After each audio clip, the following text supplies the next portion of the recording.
ಹ್ಮ್ ಗಲಾತ್ಯ 3:27 ಕ್ರಿಸ್ತನಲ್ಲಿ ಸೇರುವುದಕ್ಕೆ ದೀಕ್ಷಾ ಸ್ನಾನ ಮಾಡಿಸಿಕೊಂಡಿರುವ ನೀವೆಲ್ಲರೂ ಎಂಬುದಾಗಿದೆ. ಅಂದ್ರೆ ನಾವು ದೀಕ್ಷಾ ಸ್ನಾನ ಮಾಡಿಸಿಕೊಳ್ಳುವಂಥದ್ದು ಕ್ರಿಸ್ತನಲ್ಲಿ ಸೇರುವುದಕ್ಕೆ ಎಂಬುದಾಗಿ ಖಚಿತವಾಗಿ ಇಲ್ಲಿ ಗೊತ್ತಾಗುತ್ತೆ. ಯಾಕೆ ಅಂತಂದ್ರೆ ಬಹಳ ವಿಧವಾದಂತಹ ರೀತಿಯಲ್ಲಿ ದೀಕ್ಷಾ ಸ್ನಾನವನ್ನ ಮಾಡಿಸಿಕೊಳ್ಳುವಂತವ್ರು ಇದ್ದಾರೆ. ಮದುವೆಗೋಸ್ಕರವೋ ಇಲ್ಲ ಮೆಂಬರ್ಶಿಪ್ಗೋಸ್ಕರವೋ ಸಮಾಧಿಯ ಸ್ಥಳಗಳಿಗೋಸ್ಕರವೋ ವಿವಿಧ ಆಲೋಚನೆಗಳಲ್ಲಿ ದೀಕ್ಷಾ ಸ್ನಾನವನ್ನ ಮಾಡಿಸಿಕೊಳ್ಳುವಂತವ್ರು ಇದ್ದಾರೆ. ಆದ್ರೆ ಖಚಿತವಾಗಿ ಬೈಬಲ್ ಏನ್ ಹೇಳುತ್ತೆ ಅಂದ್ರೆ ಕ್ರಿಸ್ತನಲ್ಲಿ ಸೇರುವುದಕ್ಕೋಸ್ಕರವೇ ನಿಮ್ಮ ದೀಕ್ಷಾ ಸ್ನಾನ ಎಂಬುದಾಗಿ ಹೇಳುತ್ತೆ. ಆ ರೀತಿಯಾಗಿ ದೀಕ್ಷಾ ಸ್ನಾನ ಮಾಡಿಸಿಕೊಂಡಿರುವಂತ ನೀವೆಲ್ಲರೂ ಕ್ರಿಸ್ತನನ್ನು ಧರಿಸಿಕೊಂಡಿರಿ ಎಂಬುದಾಗಿದೆ. ಅಂದ್ರೆ ಯೇಸು ಕ್ರಿಸ್ತನ ನಂಬಿ ಕ್ರಿಸ್ತನೊಳಗೆ ದೀಕ್ಷಾ ಸ್ನಾನ ಹೊಂದಿದವರೆಲ್ಲರೂ ಕೂಡ ಯೇಸು ಕ್ರಿಸ್ತನನ್ನು ಧರಿಸಿಕೊಂಡಂತ ರೀತಿಯಲ್ಲೇನೆ. ಆದ್ರೆ ಆ ಧರಿಸಿಕೊಂಡಿರುವಂತ ಆ ಒಂದು ಶ್ರೇಷ್ಠತೆಗಳನ್ನ ಏನಿದೆಯೋ ಅವು ಧರಿಸಿಕೊಂಡಿರುವಂತ ಆ ವಸ್ತುಗಳನ್ನ ಏನಿದೆಯೋ ಅವುಗಳನ್ನ ತೋರ್ಪಡಿಸ್ತಾ ಇದ್ದೀವಾ ತೋರ್ಪಡಿಸ್ತಾ ಇಲ್ವಾ ಎನ್ನುವಂಥದ್ದೇ ಪ್ರಾಮುಖ್ಯವಾದಂತ ಒಂದು ಸಂಗತಿ. ಅದನ್ನ ಚೆನ್ನಾಗಿ ಗಮನಿಸಬೇಕು. ಈ ಕ್ರಿಸ್ತನ ಧರಿಸಿಕೊಳ್ಳುವಂಥದ್ದು ಅಂದ್ರೆ ಕ್ರೈಸ್ತನಾಗಿ ಮಾರ್ಪಟ್ಟಂತ ಪ್ರತಿಯೊಬ್ಬರಲ್ಲಿಯೂ ಕೂಡ ಕ್ರಿಸ್ತನ ಕಾಣ್ಬೇಕು. ಅಂದ್ರೆ ಎಷ್ಟೋ ಜನ ಇವತ್ತು ಮಾರ್ಪಡ್ತಾ ಇದ್ದಾರೆ, ದೀಕ್ಷಾ ಸ್ನಾನವನ್ನ ಮಾಡಿಸ್ಕೊಳ್ತಾ ಇದ್ದಾರೆ. ಅವ್ರು ಅದರಲ್ಲಿ ಕ್ರಿಸ್ತನ ಕಾಣ್ತಾ ಇದ್ದಾನ ಇಲ್ವಾ ಎನ್ನುವಂಥದ್ದು ನಾವು ಮುಖ್ಯವಾಗಿ ನಾವು ಗಮನಿಸಿ ನೋಡ್ಬೇಕಾಗಿರುವಂತ ಸಂಗತಿ ಅದೇನೇನೆ. ಅಂದ್ರೆ ಯೇಸು ಕ್ರಿಸ್ತನು ಯಾವ ರೀತಿಯಾದಂತ ಕೆಲಸವನ್ನ ಮಾಡಿದ್ನೋ, ಯೇಸು ಕ್ರಿಸ್ತನು ಯಾವ ರೀತಿಯಾದಂತ ಪ್ರೀತಿಯಲ್ಲಿ ಇದ್ನೋ, ಆತನು ಯಾವ ರೀತಿಯಾಗಿ ತ್ಯಾಗದಲ್ಲಿ ಇದ್ನೋ, ಆತನು ಯಾವ ರೀತಿಯಾಗಿ ಕಷ್ಟದಲ್ಲಿ ಇದ್ನೋ, ಯಾವ ರೀತಿಯಾಗಿ ದೇವರ ಕೆಲಸದಲ್ಲಿ ಆತನ ಇದ್ನೋ, ಇವೆಲ್ಲವುಗಳನ್ನ ಜ್ಞಾಪಕ ಮಾಡಿಕೊಂಡು ಆತನಂತೆ ಈ ಒಂದು ಶರೀರದಲ್ಲಿ ನಾವು ಇದ್ದಾಗ ಬದುಕಬೇಕು ಎನ್ನುವಂಥದ್ದನ್ನ ನಾವು ಖಚಿತವಾಗಿ ಅರ್ಥ ಮಾಡಿಕೊಳ್ಬೇಕು. ಅದೇ ಧರಿಸಿಕೊಳ್ಳುವಂಥದ್ದು ಅಂದ್ರೆ ಅಂದ್ರೆ ಆದ್ರೆ ಈ ಪ್ರಪಂಚದಲ್ಲಿ ಸುಮಾರೀಗ ಇರುವಂತ ಅರ್ಧ ಜನಸಂಖ್ಯೆಯಲ್ಲಿ ಕ್ರೈಸ್ತರಿದ್ದಾರೆ. ಇವರೆಲ್ಲರಲ್ಲೂ ಕೂಡ ಈ ಒಂದು ಗುಣಗಳಿದೆಯಾ ಅಂತ ನೋಡಿದ್ರೆ ಖಚಿತವಾಗಿ ಹೇಳ್ಬೋದು ಇವರಲ್ಲಿ ಈ ಗುಣಗಳು ಇಲ್ಲವೇ ಇಲ್ಲ ಅಂತ. ಯಾಕೆ ಅಂತ ಅಂದ್ರೆ ಒಂದು ಕ್ರಿಸ್ಮಸ್ ಬಂದಂತ ಸಮಯದಲ್ಲಿ ಗೊತ್ತಾಗುತ್ತೆ ಇವರ ನಿಜವಾದಂತ ಒಂದು ಮನಸ್ಸಿನ ಒಳಗಿರುವಂತ ಆಲೋಚನೆಗಳು ಏನು ಎನ್ನುವಂಥದ್ದು. ಇವರೆಲ್ಲರೂ ಕೂಡ ದೀಕ್ಷಾಸ್ನಾನವನ್ನು ತೆಗೆದುಕೊಂಡು ರಕ್ಷಣೆಯೊಳಗೆ ಬಂದವರೇ ಆಗಿದ್ರು ಕೂಡ ಯೇಸು ಕ್ರಿಸ್ತನ ಧರಿಸಿಕೊಂಡು ಯೇಸು ಕ್ರಿಸ್ತನ ಮಾರ್ಗಕ್ಕನುಸಾರವಾಗಿ ಯೇಸು ಕ್ರಿಸ್ತನ ಮಾತುಗಳಿಗೆ ಅನುಸಾರವಾಗಿ ಇವರೆಲ್ಲರೂ ಬದುಕ್ತಾ ಇದ್ದಾರೆ ಅಂತ ಅಂದ್ರೆ ಯಾರು ಬದುಕ್ತಾ ಇಲ್ಲ ಅನ್ನುವಂಥದ್ದನ್ನ ನಮಗೆ ಗೊತ್ತಾಗುತ್ತೆ. ಇವ್ರು ಮಾಡುವಂತ ಪ್ರತಿಯೊಂದು ಕೆಲಸವೂ ಕೂಡ ವಾಕ್ಯಕ್ಕೆ ವಿರುದ್ಧವಾಗಿರುವಂತ ಕೆಲಸವೇ. ಅದು ಹೊರತಾಗಿ ವಾಕ್ಯಕ್ಕೆ ಅನುಸಾರವಾಗಿರುವಂತ ಕೆಲಸಗಳನ್ನಾಗ್ಲಿ ಇವ್ರು ಯಾವುದು ಅಂತದನ್ನ ಮಾಡ್ತಾ ಇಲ್ಲ. ಉಳಿದವರಂತೆ ಅವರು ಕೂಡ ತಮ್ಮ ಶರೀರ ಇಚ್ಛೆಗಳನ್ನ ತೀರಿಸಿಕೊಳ್ಳುವುದಕ್ಕೋಸ್ಕರವೇ ಪ್ರಯತ್ನ ಪಡ್ತಾ ಇದ್ದಾರೆ ಬಿಟ್ರೆ ಕ್ರಿಸ್ತನ ಸ್ವರೂಪವು ಎನ್ನುವಂಥದ್ದು ಇಲ್ಲವೇ ಇಲ್ಲ. ಈ ಕ್ರಿಸ್ತನ ಸ್ವರೂಪ ಅಂದ್ರೆ ಆತನ ಗುಣಗಳು ಒಂದೇ ಮಾತು ಅರ್ಥ ಮಾಡಿಕೊಳ್ಬೇಕು. ಕ್ರಿಸ್ತನ ಧರಿಸಿಕೊಂಡಿರಿ ಅಂದ್ರೆ ಇಲ್ಲಿ ಏನೋ ಯೇಸು ಕ್ರಿಸ್ತನು ಧರಿಸಿದಂತ ಬಟ್ಟೆಗಳನ್ನ ಧರಿಸಿಕೊಳ್ಬೇಕು ಅನ್ನುವಂಥದ್ದಲ್ಲ ಇಲ್ಲಿ. ಯೇಸು ಕ್ರಿಸ್ತನ ಹಾಕಿಕೊಂಡಂತ ಉಡುಗೆಗಳನ್ನು ತೊಡುಗೆಗಳನ್ನು ಆತನ ರೀತಿಯಲ್ಲಿ ಉದ್ದವಾದಂತ ಕೂದಲುಗಳನ್ನು ಬಿಡುವಂಥದ್ದು, ಆತನು ಯಹೂದ್ಯ ಕುಟುಂಬದಲ್ಲಿ ಹುಟ್ಟಿದಂತ ಕಾರಣ ಆ ಯಹೂದ್ಯರ ಆಚಾರಗಳನ್ನ ಯಹೂದ್ಯರ ಉಡುಗೆ ತೊಡುಗೆಗಳನ್ನ ಪಾಲಿಸ್ಬೇಕಂತಲ್ಲ ಎಲ್ಲ ಇದ್ರ ಅರ್ಥ. ಯೇಸು ಕ್ರಿಸ್ತನ ಗುಣಗಳನ್ನ ಧರಿಸಿಕೊಳ್ಬೇಕು ಅಂತ ಅಂದ್ರೆ ಇವತ್ತು ನಾವೆಲ್ಲರೂ ದೀಕ್ಷಾಸ್ನಾನ ಮಾಡಿಸ್ಕೊಂಡು ಯೇಸು ಕ್ರಿಸ್ತನ ಒಳಗೆ ಬಂದಿದ್ದೀವಿ ಅಂತಂದ್ರೆ ಯೇಸು ಕ್ರಿಸ್ತನ ಗುಣಗಳು ಬೇಕು. ಯೇಸು ಕ್ರಿಸ್ತನ್ಗೆ ಯಾವ ರೀತಿಯಂತ ಪ್ರೀತಿ ಇತ್ತೋ ಆ ಪ್ರೀತಿ ನಮಗ್ ಬರ್ಬೇಕು. ಆತನಲ್ಲಿ ಯಾವ ರೀತಿಯಂತ ಸಮಾಧಾನ ಇತ್ತೋ ಆ ಸಮಾಧಾನ ನಮ್ಮಲ್ಲಿ ಬರ್ಬೇಕು. ಆತನಲ್ಲಿ ಯಾವ ರೀತಿಯಾದಂತ ದೈವತ್ವ ಇತ್ತೋ ಆ ದೈವತ್ವ ನಮ್ಮಲ್ಲಿ ಬರ್ಬೇಕು. ಆತನಲ್ಲಿ ಯಾವ ರೀತಿಯಾದಂತ ದೇವರ ಕೆಲಸವನ್ನು ಮಾಡ್ಬೇಕು ಎನ್ನುವಂತ ಒಂದು ಭಾವನೆ ಇತ್ತೋ ಆ ಒಂದು ಭಾವನೆ ನಮಗ್ ಬರ್ಬೇಕು. ಇವೆಲ್ಲವೂ ಕೂಡ ಯೇಸು ಕ್ರಿಸ್ತನ ಧರಿಸಿಕೊಂಡಂತ ರೀತಿಯಲ್ಲೇನೇನೆ. ಆತನ ಭೌತಿಕವಾದಂತ ಬಟ್ಟೆಗಳ ಬಗ್ಗೆ ಅಲ್ಲ. ಗಲಾತ್ಯ ಪುಸ್ತಕ 4:19 ವಚನದಲ್ಲಿ ಪೌಲನು ಏನ್ ಹೇಳ್ತಾನೆ ಒಂದ್ಸರಿ ಓದಿ. ನನ್ನ ಪ್ರಿಯರಾದ ಮಕ್ಕಳೇ, ಕ್ರಿಸ್ತನ ಸಾರೂಪ್ಯವು ನಿಮ್ಮಲ್ಲಿ ಉಂಟಾಗುವ ತನಕ ಅಂದ್ರೆ ಪೌಲನು ಇಲ್ಲಿ ಎಷ್ಟೋ ಕಷ್ಟಪಟ್ಟು ಸೇವೆಗಳನ್ನ ಮಾಡ್ತಾ ಇದ್ದ ಸಮಯದಲ್ಲಿ ಆತನ ಏನ್ ಹೇಳ್ತಾನೆ ಅಂತ ಅಂದ್ರೆ ನನ್ನ ಪ್ರಿಯರಾದ ಮಕ್ಕಳೇ, ಕ್ರಿಸ್ತನ ಸಾರೂಪ್ಯವು ನಿಮ್ಮಲ್ಲಿ ಉಂಟಾಗುವ ತನಕ ನಿಮಗೋಸ್ಕರ ತಿರುಗಿ ಪ್ರಸವ ವೇದನೆ ಪಡ್ತಾ ಇದ್ದೇನೆ. ಅಂದ್ರೆ ಪ್ರಸವ ವೇದನೆಯನ್ನು ಯಾರು ಪಡ್ತಾರೆ? ಒಂದು ಗರ್ಭಿಣಿ ಸ್ತ್ರೀಯ ಪ್ರಸವ ವೇದನೆಯನ್ನು ಪಡೋದಕ್ಕೆ ಸಾಧ್ಯ. ಅಂದ್ರೆ ಪೌಲನು ಕೂಡ ಪ್ರಸವ ವೇದನೆ ಪಡ್ತಾ ಇದ್ದಾನೆ. ಆದ್ರೆ ಸೇವೆಯನ್ನು ಮಾಡಿದಂತ ಪೌಲನು ಇಲ್ಲಿ ಪ್ರಸವ ವೇದನೆಯನ್ನು ಪಡ್ತಾ ಇದ್ದಾನೆ ಅಂತ ಅಂದ್ರೆ ಆತನಿಗಿರುವಂತ ಆವೇದನೆಯನ್ನು ಗಮನಿಸಿ, ಆತನಿಗಿರುವಂತ ಬಾಧೆಯನ್ನ ಗಮನಿಸಿ. ಅಂದ್ರೆ ಕ್ರಿಸ್ತನ ಸಾರೂಪ್ಯವು ಬರಬೇಕು ಎನ್ನುವಂಥದ್ದೇ ಆತನ ಮಾತಿನ ಉದ್ದೇಶಗಳು. ಆತನ ಪತ್ರಿಕೆಯನ್ನು ಬರೆಯುವಂತದ್ದಾಗಿರ್ಬೋದು, ಸೇವೆಯನ್ನು ಮಾಡುವಂತದ್ದಾಗಿರ್ಬೋದು, ಎಲ್ಲದರಲ್ಲಿಯೂ ಕೂಡ ಯೇಸು ಕ್ರಿಸ್ತನ ಗುಣಗಳು ತುಂಬಬೇಕು ಎನ್ನುವಂತ ವಿಚಾರದಲ್ಲಿ ಆತನು ಎಷ್ಟೋ ಕಷ್ಟವನ್ನ ಪಟ್ಟು ಸೆರೆಮನೆಗಳನ್ನು ಅನುಭವಿಸ್ತಾ ಕಷ್ಟಗಳನ್ನ ಅನುಭವಿಸ್ತಾ ಎಷ್ಟೋ ಭಯಂಕರವಾಗಿ ಪಾಠಗಳನ್ನ ಪಡ್ತಾ ಆತನು ಈ ಪತ್ರಿಕೆಗಳನ್ನ ಬರಿತಾ ಇದ್ದಾನೆ ಅಂತ ಅಂದ್ರೆ ಕ್ರಿಸ್ತನ ಸಾರೂಪ್ಯ ನಮ್ಮಲ್ಲಿ ಬರ್ಬೇಕು ಅಂತಾನ. ಅಂದ್ರೆ ಕ್ರಿಸ್ತನ ಸಾರೂಪ್ಯ ಬರದಲ್ಲೇ ಇರುವಂತ ಕಾರಣ ಮತ್ತೆ ನಾನು ಪ್ರಸವ ವೇದನೆ ಪಡ್ತಾ ಇದ್ದೀನಿ ಅಂತ ಹೇಳಿ ಇದೆ. ಅಂದ್ರೆ ನಾವೆಲ್ಲರೂ ಕೂಡ ಆ ಕ್ರಿಸ್ತನ ಸಾರೂಪ್ಯವನ್ನ ನಾವು ತಂದುಕೊಂಡ್ರೆ ಮಾತ್ರವೇ ದೇವರು ನಮ್ಗೆ ಈ ಪ್ರೇಮ ಪತ್ರವನ್ನ ಬರೆಸಿರುವಂತ ಒಂದು ಉದ್ದೇಶ ನೆರವೇರುತ್ತೆ ಬಿಟ್ರೆ ನಾವೊಂದ್ ವೇಳೆ ಅದನ್ನ ಧರಿಸಿಕೊಳ್ಳಲಿಲ್ವಾ, ಅದು ದೇವರ ಲೆಕ್ಕದಲ್ಲಿ ಕಠಿಣವಾದಂತ ತೀರ್ಪು ಜರುಗುವಂತದ್ದಾಗಿರ್ತದೆ. ಇದನ್ನು ಚೆನ್ನಾಗಿ ಗಮನಿಸಬೇಕು. ಇವತ್ತಿಗೆ ಅಲ್ಲ, ಇದು ಮೊದಲನೇ ಶತಮಾನದಲ್ಲಿಯೇ ಕೂಡ ಒಂದು ಕ್ರಿಸ್ತನ ಸ್ವರೂಪವು ಕಾಣಲಿಲ್ಲ ಎಂಬುದಾಗಿ ಪೌಲನು ತನ್ನ ಪತ್ರಿಕೆಗಳಲ್ಲಿ ಗಲಾತ್ಯರಿಗೆ ಬರೆಯುವಂತ ಸಮಯದಲ್ಲಿ ಸ್ಪಷ್ಟವಾಗಿ ಗೊತ್ತಾಗುತ್ತೆ. ಅಂದ್ರೆ ಈ ಮಾತನ್ನ ತಿರುಗಿ ನಾನು ಪ್ರಸವವೇದನೆ ಪಡ್ತಾ ಇದ್ದೀನಿ ಅಂದ್ರೆ ಇದ್ರ ಅರ್ಥ ಏನು ಅಂದ್ರೆ ಅವರು ಅಲ್ಲಿ ಮಾನಸಾಂತರವನ್ನ ಪಟ್ಟಿಲ್ಲ, ಅಂದ್ರೆ ಕ್ರಿಸ್ತನ ಸಾರೂಪ್ಯವನ್ನು ಅವರು ತಂದುಕೊಂಡಿಲ್ಲ. ಕ್ರಿಸ್ತನ ಸಾರೂಪ್ಯವನ್ನು ತಂದುಕೊಳ್ಳದೆ ಇರುವಂತ ಕಾರಣವೇ ಅಲ್ಲಿ ಆ ರೀತಿಯಾಗಿ ಮತ್ತೆ ನಾನು ಪ್ರಸವ ವೇದನೆ ಪಡ್ತಾ ಇದ್ದೀನಿ, ಅಂದ್ರೆ ನಾನು ಮಾಡಿದಂತ ಸೇವೆ ವ್ಯರ್ಥವಾಗಿ ಹೋಗ್ತಾ ಇದೆ ಅಂತ ಹೇಳಿ ಬರಿತಾ ಇದ್ದಾನೆ. ಇದನ್ನ ಚೆನ್ನಾಗಿ ಇಲ್ಲಿ ಗಮನಿಸ್ಬೇಕು. ಅಂದ್ರೆ ಗಲಾತ್ಯ ಸಭೆಯವರಿಗೆ ಮಾತ್ರವೇ ಅಲ್ಲದೆ ಅನೇಕ ಮಂದಿಯನ್ನ ಕ್ರಿಸ್ತನ ಹೋಲಿಕೆಯಲ್ಲಿ ಅವರು 1ನೇ ಶತಮಾನದಲ್ಲಿ ಕೆಲವರನ್ನ ಮಾರ್ಪಡಿಸಿದ್ದಾರೆ, ಕೆಲವರು ಬದಲಾಗದೆ ಕೂಡ ಹೋಗಿದ್ದಾರೆ. ಅದನ್ನ ಚೆನ್ನಾಗಿ ಅರ್ಥ ಮಾಡ್ಕೋಬೇಕು. ಹಾಗೆ ಮಾರ್ಪಟ್ಟಂತವರಲ್ಲಿ ಕೆಲವರು ತಮ್ಮ ಸಭೆಗಳನ್ನ ಅಭಿವೃದ್ಧಿ ಮಾಡಿಕೊಳ್ಳುವಂತ ಒಂದು ಕೆಲಸದಲ್ಲಿ ಮುಂದುವರೆದರೆ ಬಿಟ್ರೆ ಅವರ ಆ ಒಂದು ಕ್ರಿಸ್ತನ ಸಾರೂಪ್ಯವನ್ನ ಸರಿ ಮಾಡ್ಕೋಬೇಕು, ಅಂದ್ರೆ ಕ್ರಿಸ್ತನ ಸಾರೂಪ್ಯ ನಮ್ಮಲ್ಲಿ ಬರ್ಬೇಕು, ನಮ್ಮಲ್ಲಿ ದೈವತ್ವ ಎನ್ನುವಂಥದ್ದು ಬರ್ಬೇಕು, ಈ ರೀತಿಯಾಗಿ ಅವ್ರ ಆಲೋಚನೆಯನ್ನು ಮಾಡೇ ಇಲ್ಲ. ಸಭೆಗಳನ್ನು ಅಭಿವೃದ್ಧಿ ಮಾಡಿಕೊಳ್ಳುವಂತ ಕೆಲಸದಲ್ಲಿ ಇದ್ದಾರೆ. ಎಷ್ಟೆಷ್ಟು ಡಿನಾಮಿನೇಷನ್ಗಳನ್ನು ಮತ್ತೆ ಎಷ್ಟೋ ಫೆಲೋಶಿಪ್ ಗಳನ್ನ 3000 ಭಾಗವಾಗಿ ಇವ್ರು ಏನ್ ಮಾಡಿದ್ದಾರೆ, ವಿವಿಧವಾದ ಭಾಗಗಳನ್ನಾಗಿ ಮಾಡ್ಕೊಂಡು ಇವರು ವಿವಿಧವಾದಂತ ರೀತಿಗಳಲ್ಲಿ ಹೋಗಿದ್ದಾರೆ ಬಿಟ್ರೆ ಯೇಸು ಕ್ರಿಸ್ತನ ಆತನು ಹೇಳಿರುವಂತ ಮಾತುಗಳನ್ನ ಸರಿಯಾದಂತ ರೀತಿಯಲ್ಲಿ ಇವರು ಅರ್ಥ ಮಾಡಿಕೊಂಡಿಲ್ಲ. ನಾನೇ ಮಾರ್ಗ ಎಂಬುದಾಗಿ ನೋಡುವಂತದ್ದಾದ್ರೆ ಒಬ್ಬನು ಯೇಸು ಕ್ರಿಸ್ತನ ನಂಬಲ್ಲ, ತಂದೆಯನ್ನ ಮಾತ್ರ ನಂಬ್ತಾನೆ. ಇನ್ನೊಬ್ಬನು ಪವಿತ್ರಾತ್ಮನ ನಂಬಲ್ಲ, ಯೇಸು ಕ್ರಿಸ್ತನನ್ನ ಮಾತ್ರ ನಂಬ್ತಾನೆ. ಚೆನ್ನಾಗಿ ಇವೆಲ್ಲ ಕಾರ್ಯಗಳನ್ನ ಅರ್ಥ ಮಾಡಿಕೋಬೇಕಂದ್ರೆ ಇದರಿಂದ ನಮಗೆ ಗೊತ್ತಾಗುವಂತ ಒಂದು ಸಂಗತಿ ಏನು ಅಂತಂದ್ರೆ ಎಲ್ಲರಲ್ಲಿಯೂ ಒಂದೇ ವಿಧವಾದಂತ ಬೈಬಲ್ ಇದ್ರು, ಒಂದೇ ರೀತಿಯಾದಂತ ದೇವರ ಮಾತುಗಳಿದ್ರು, ಅವುಗಳನ್ನ ಅರ್ಥ ಮಾಡಿಕೊಳ್ಳುವಂತದ್ರಲ್ಲಿ ವಿವಿಧ ಭಾಗಗಳಾಗಿ ಹೋಗಿವೆ. ಅಂದ್ರೆ ನಾವು ಈ ಮನುಷ್ಯರು ಸರಿಯಾದಂತ ರೀತಿಯಲ್ಲಿ ದೇವರ ಮಾತುಗಳನ್ನ ಅರ್ಥ ಮಾಡಿಕೊಳ್ತಾ ಇದ್ದಾರ, ಇಲ್ಲ ಏನೋ ನಮ್ಮದೇ ಒಂದು ರೂಲ್ ನಡಿಬೇಕು ಎನ್ನುವಂತ ರೀತಿಯಲ್ಲಿ ಇವರು ಅಪರಿಸರ ರೀತಿಯಲ್ಲಿ ಸದ್ದುಕಾಯರ ರೀತಿಯಲ್ಲಿ ಆಲೋಚನೆಗಳನ್ನ ಮಾಡಿ ನಡ್ಕೊಳ್ತಾ ಇದಾರ. ಒಂದ್ಸಾರಿ ನಾವು ಇದನ್ನ ಆಲೋಚನೆ ಮಾಡಿ ನೋಡ್ಬೇಕು.